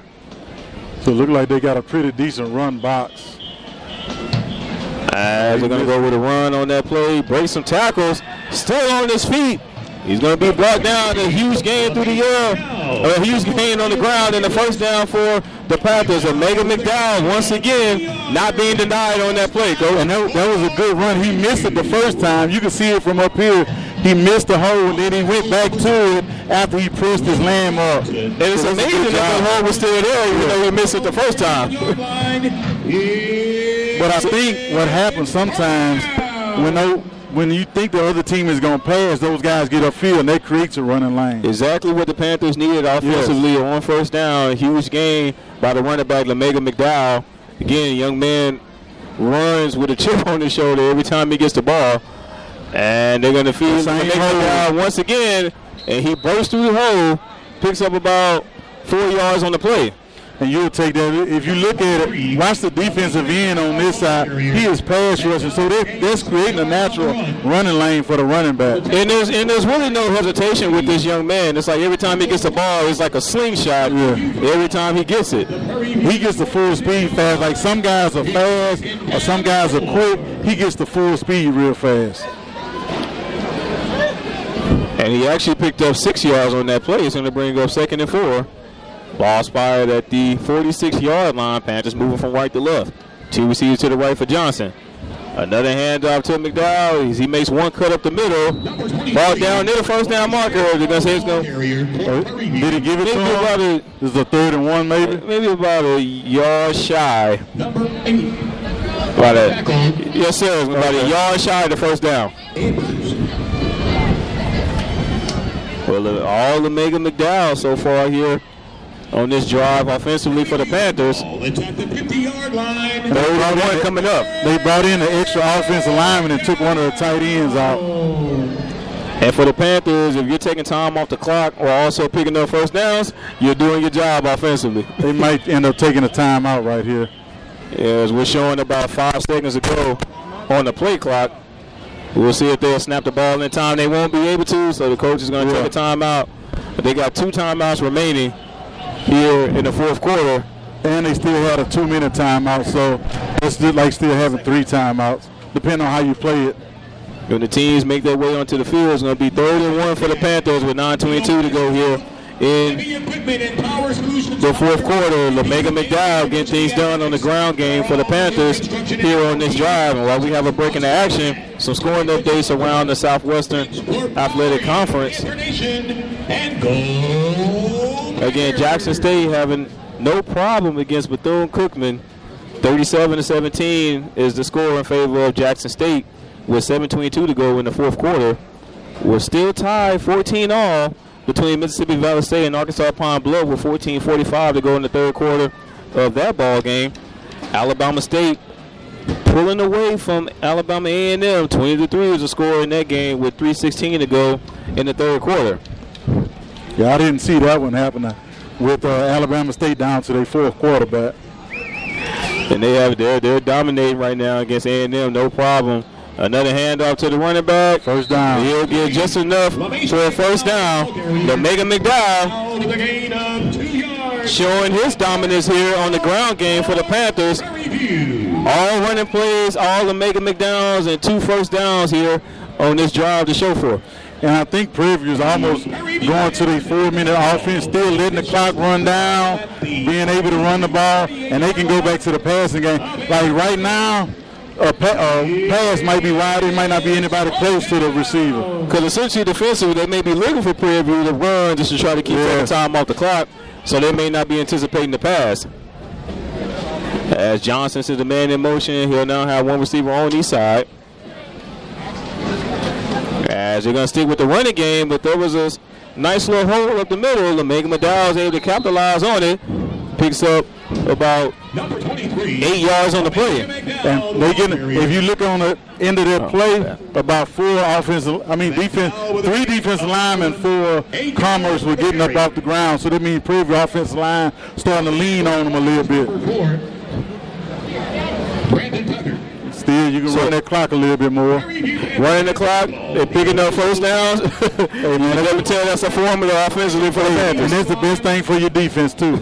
It's second down and 2. So there's actually an 8-yard pickup by McDowell on first down, so it's going to bring up 2nd and 2. Ball at about the 40-yard line of the Lions. Panthers moving from right to left. It looks like there was some confusion on that play between Jaden Johnson and McDowell, as Johnson had to keep it himself, but he ended up going out of bounds. So he took a nice little shot on that play, gets up limping. Jaden Johnson, the ball carrier. It appears that Johnson was expecting McDowell to be on his right, and he was actually on his left on that last play. Yes. And they lost a couple yards. So let's see if they maybe hit him with a play action or a bootleg right here, trying to get somebody in the flats, an easy throw. Lost a yard on the play, but still 3rd and 3.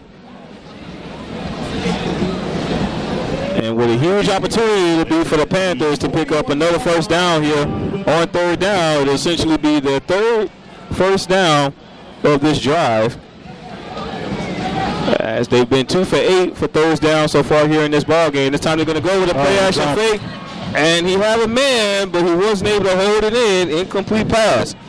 And he's usually a pretty sure-handed receiver for him. That was number 88, Jace Metlock, on the intended receiver on that play. So the first pass attempt of this drive resulted in an incomplete pass, and it just so happened to come on 3rd down when they need to get another first down to keep this offensive drive alive. Number 48, Efren Hasso.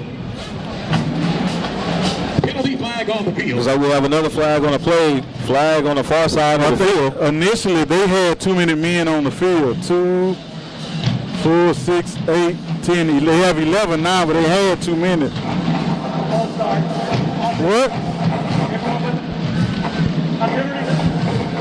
So it's actually going to be false start charge against the Panthers. So it's going to back them up 5 yards. Man. But it might be able to give the kicker just a little bit more room to try to get this one. See if they can put him inside the 10-yard line, huh, Coach?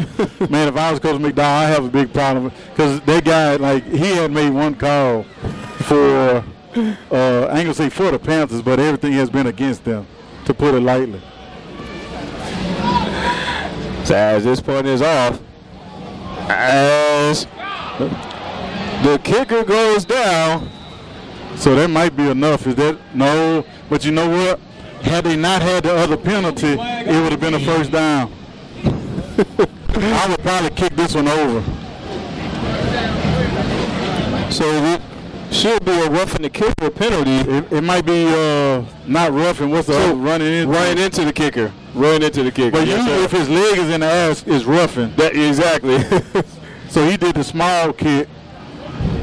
And don't they usually teach the players to keep that leg in the air? Yeah. A little longer?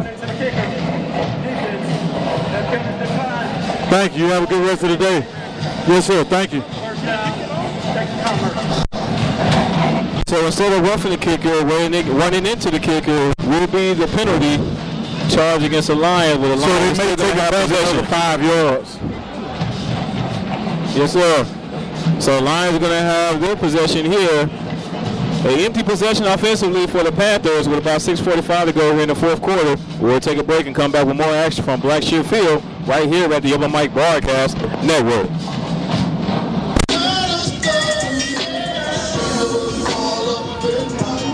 Things might be getting a little nasty here from Blackshear Field as the Lions of Texas A&M Commerce are trying to turn this into a ball game with 6:45 to go here in the fourth quarter. They're trailing this one by a score of 20-31, but they'll have their possession when the teams make their way back onto the field at about the 15-yard line. And again, with 6:45 to go here in the fourth quarter, Coach. Yeah, it's going to people if they could put a drive together right here, but you know, it's like everything is almost full down territory. The Panthers need a turnover right here, to be honest with you. Well, 2 turnovers. You can run at least 2 to 4 minutes off the clock. And likely the Lions are definitely going to be going quickly. A lot of their success through the year have been outside the hashes. And that's an excellent way to try to go as quickly as possible. So we'll see if they'll do that offensively here on this drive. Empty backfield setup for the Lions. Will Madonna is going to have 2 receivers to the left and 2 to the right. Madonna, back to pass. Pass is going to be caught, but he's made immediately. Great open field tackle by the Panthers. You will take that 1 yard gain. Making the reception, 17. Yes, sir. You caught that number 22, Terrell Coleman for the Panthers. Gain of no yards on the play as he met him right at the line of scrimmage, 2nd and 10. Madonna, back to pass. He has all day to throw, and pass is going to be incomplete, too high for his receiver. Wasn't able to haul it in. Yeah, they tried to hit him with a high-low outside. Most people call it a China route, where you run like a flat or a hitch in a post corner, and he just sailed the ball too high. It was going to be tough getting it in there to the short side of the field. Put a bit. And with the exception of the defensive line, coach, is it safe to say that when you got 5 receivers out there on the field, you have to have everything covered, so it's hard to really bring some true pressure to the quarterback. And if you bring pressure, it's going to be easy to pick up sometimes. As Madonna's going to drop at the pass yet again. 7 to the pocket. The ball is going to be dropped and picked up by the Panthers. Coach was looking for a turnover, and he was able to get just that. Hey, and the thing about it, they may have almost missed the, I don't know if they hit him in the face mask or not, but like you say, man, that's a homecoming call you need right there. But now, I mean, you want to score, but it's almost, you want to be able to run the ball in right here. You want to run that sucker in and score. I want to score on 3rd down right here. You know, sir, if you score on 1st down, fine, but if you running it 3 times, you're going to take about 1:20 off, and that's not going to leave a whole lot of time for them to score 3 times. And we can credit that fumble recovery to one of the veteran defensive line for the Panthers, number 93, Jamal Marshall, on that last play. Yeah, man. Panthers now going to have the ball at about the 11-yard line. Oh, so they can get a 1st down and not score. Yes, sir. Get to about the 1-yard line, can get a 1st down. It's going to be 1st and 10. And another handoff to the guy. Almost got through it. And he was only able to get back to the line of scrimmage. Looked like he was going to be brought down in the backfield, but he was able to do just enough just to get back to the line of scrimmage. If that guy didn't get him around the legs, everybody else had over pursuit, so he was going to get through that. Defensively, the Panthers get the job done, getting their 3rd takeaway here of this ball game. We'll see if the offense can capitalize as we have 2nd and 10 coming up. As the Panthers will continue to use the clock as we got about 5:28 to go here in the fourth quarter and counting. Well, he came up that way.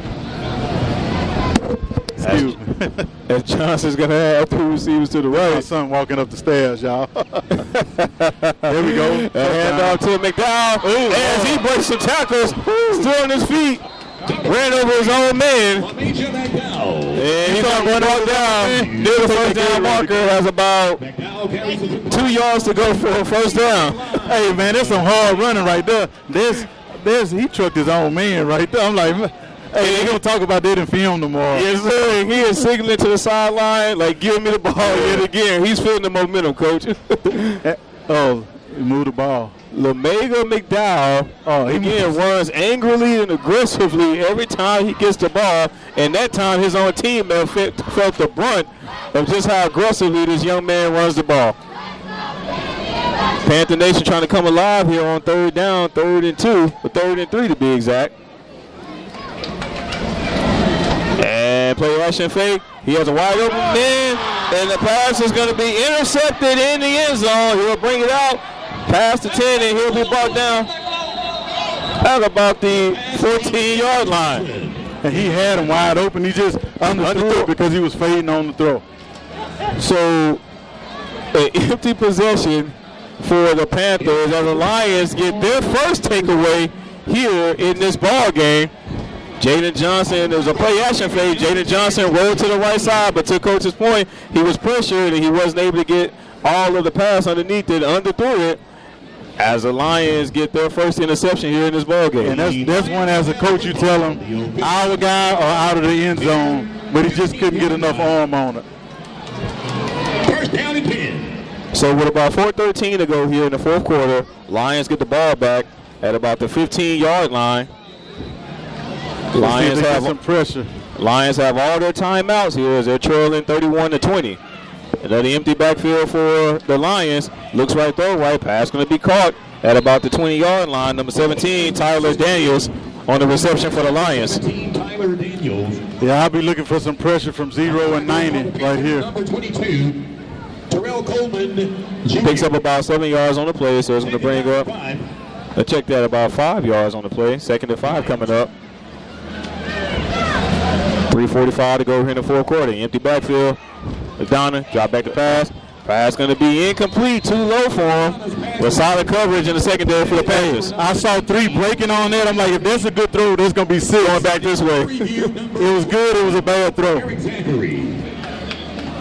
So incomplete pass. So the Lions will live to see another play as we have 3rd down coming up, a huge 3rd down coming up. The incompletion will stop the clock here with 3:41 to go. And they probably going to play it like it's 4-down territory from here. So far, the Lions are 7 for 17 on 3rd downs here in this ball game. About 41% completion. As Madonna is going to look left, throw left, pass is caught, but he's going to break about a couple of tackles. He's going to be about a yard shy, a couple of yards shy of the first down. Making the catch number 1. And to Coach's point, definitely 4 down territory as our offense looks to remain on the field. Now this might be a situation where they might play some 2-man and come up and don't give them the real short throw.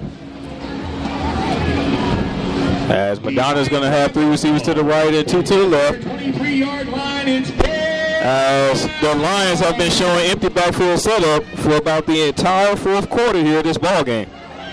Looks up, throw left, incomplete, and looks like the pass is going to be incomplete, and it's going to be a turnover on downs. Number 18. Good job by the defense. Yep. And that's what we call certain change. You're getting a stop on a certain change situation. So if they were giving out helmet decals, they might get 2 or 3 for that stop right there. That's big right there. You can go out after you just gave up the interception, but hold them to a 4 and out. Because you can definitely tell what the game plan was offensively for the Lions, going with the short passes on 1st, 2nd, and 3rd downs, with great coverages in the secondary for the Panthers to be right there whenever Madonna releases that ball. And even though it was a quick passing game, it still was some decent pass rush by the Panther defenders, getting around his legs and stuff. And that's something that we didn't see on that previous drive. Yes. It appears that he had all day to throw in the previous drive. The defensive line was able to get some pressure in his face. So a handoff to LeMega McDowell as the Panthers have their possession at about the 21-yard line. As we have a timeout on the field, timeout charge against the Lions. Their first timeout here of the half. As they have 2 timeouts remaining with 2:51 to go here in the fourth quarter. We'll take a break and come back with more action right here at the Open Mic Broadcast Network. Person and mail-in ballots. Panthers are trying to seal the deal here for the 2024 homecoming with a victory against the Lions of Texas A&M Commerce here on this drive of the fourth quarter with about 2:51 to go. As they're on top of this about a score of 31-20. It's going to be 2nd and 8. Ball spotted at the 21-yard line. Another handoff to McDowell, and he breaks tackles at the line of scrimmage. He's going to have nowhere to go. Brought down by a host of Lions on that play, so it's going to bring up 3rd down for the Panthers. And the most important thing is just to hold on to the football. Clock's not running. They just call a timeout. Texas Commerce. Yeah, they probably already told the referees as soon as this play is dead. Because my eyes may be deceiving me, but I thought I saw 2:41. I thought I saw 2:41 on the game clock before that last play was ran. It should be about at least 2:30 on the game clock. There's a timeout on the field, and we'll keep it right here. The next time the Panthers are going to be in action is going to be next week, November 2nd, as they're going to go on the road to take on Mississippi Valley in Eda Bena, Mississippi. Kickoff for that game is going to be scheduled for 2 p.m., and we're going to have all that coverage for you right here at the Open Mic Broadcast Network. Hey, man, that's one of my least favorite plays to play. Eda Bena, Mississippi. Like back when I played, and even until last year, you would go out there, they might have painted the grass green, depending on what time of the year it was. Ants were everywhere, ant pile, oh man, dry, you name it. It was, and the locker room small. It's just like an open barn almost. So not the best conditions to play in. Nah. 3rd and 8 coming up for the Panthers as the teams have made their way back onto the field. Ball spotted at the 21-yard line with 2:41 to go here in the fourth quarter. Handoff to the running back. As going to have nowhere to go. That's going to bring up 4th down as the outside linebacker was trying to show blitz, but slipped up at the last minute. Panthers could have called an opportunity if they hiked the ball right when he got to the line of scrimmage. And his feet may have still been in the neutral zone, but, you know, it's just one of those deals. You would think you'd get that on your homecoming, on your own sideline. Look at 8 still over there. So hopefully they get a field goal right here. So that's going to bring up 4th down. But again, and there was another timeout on the field, timeout charge against the Lions. So when the teams make their way back onto the field goal unit for the Panthers to try to add 3 additional points on the scoreboard here late in the fourth quarter. Some other scoring updates around the Southwestern Athletic Conference. Still a tie ball game, but instead of 14-all, it's now 21-all between Mississippi Valley State and Arkansas Pine Bluff with 6:08 to go.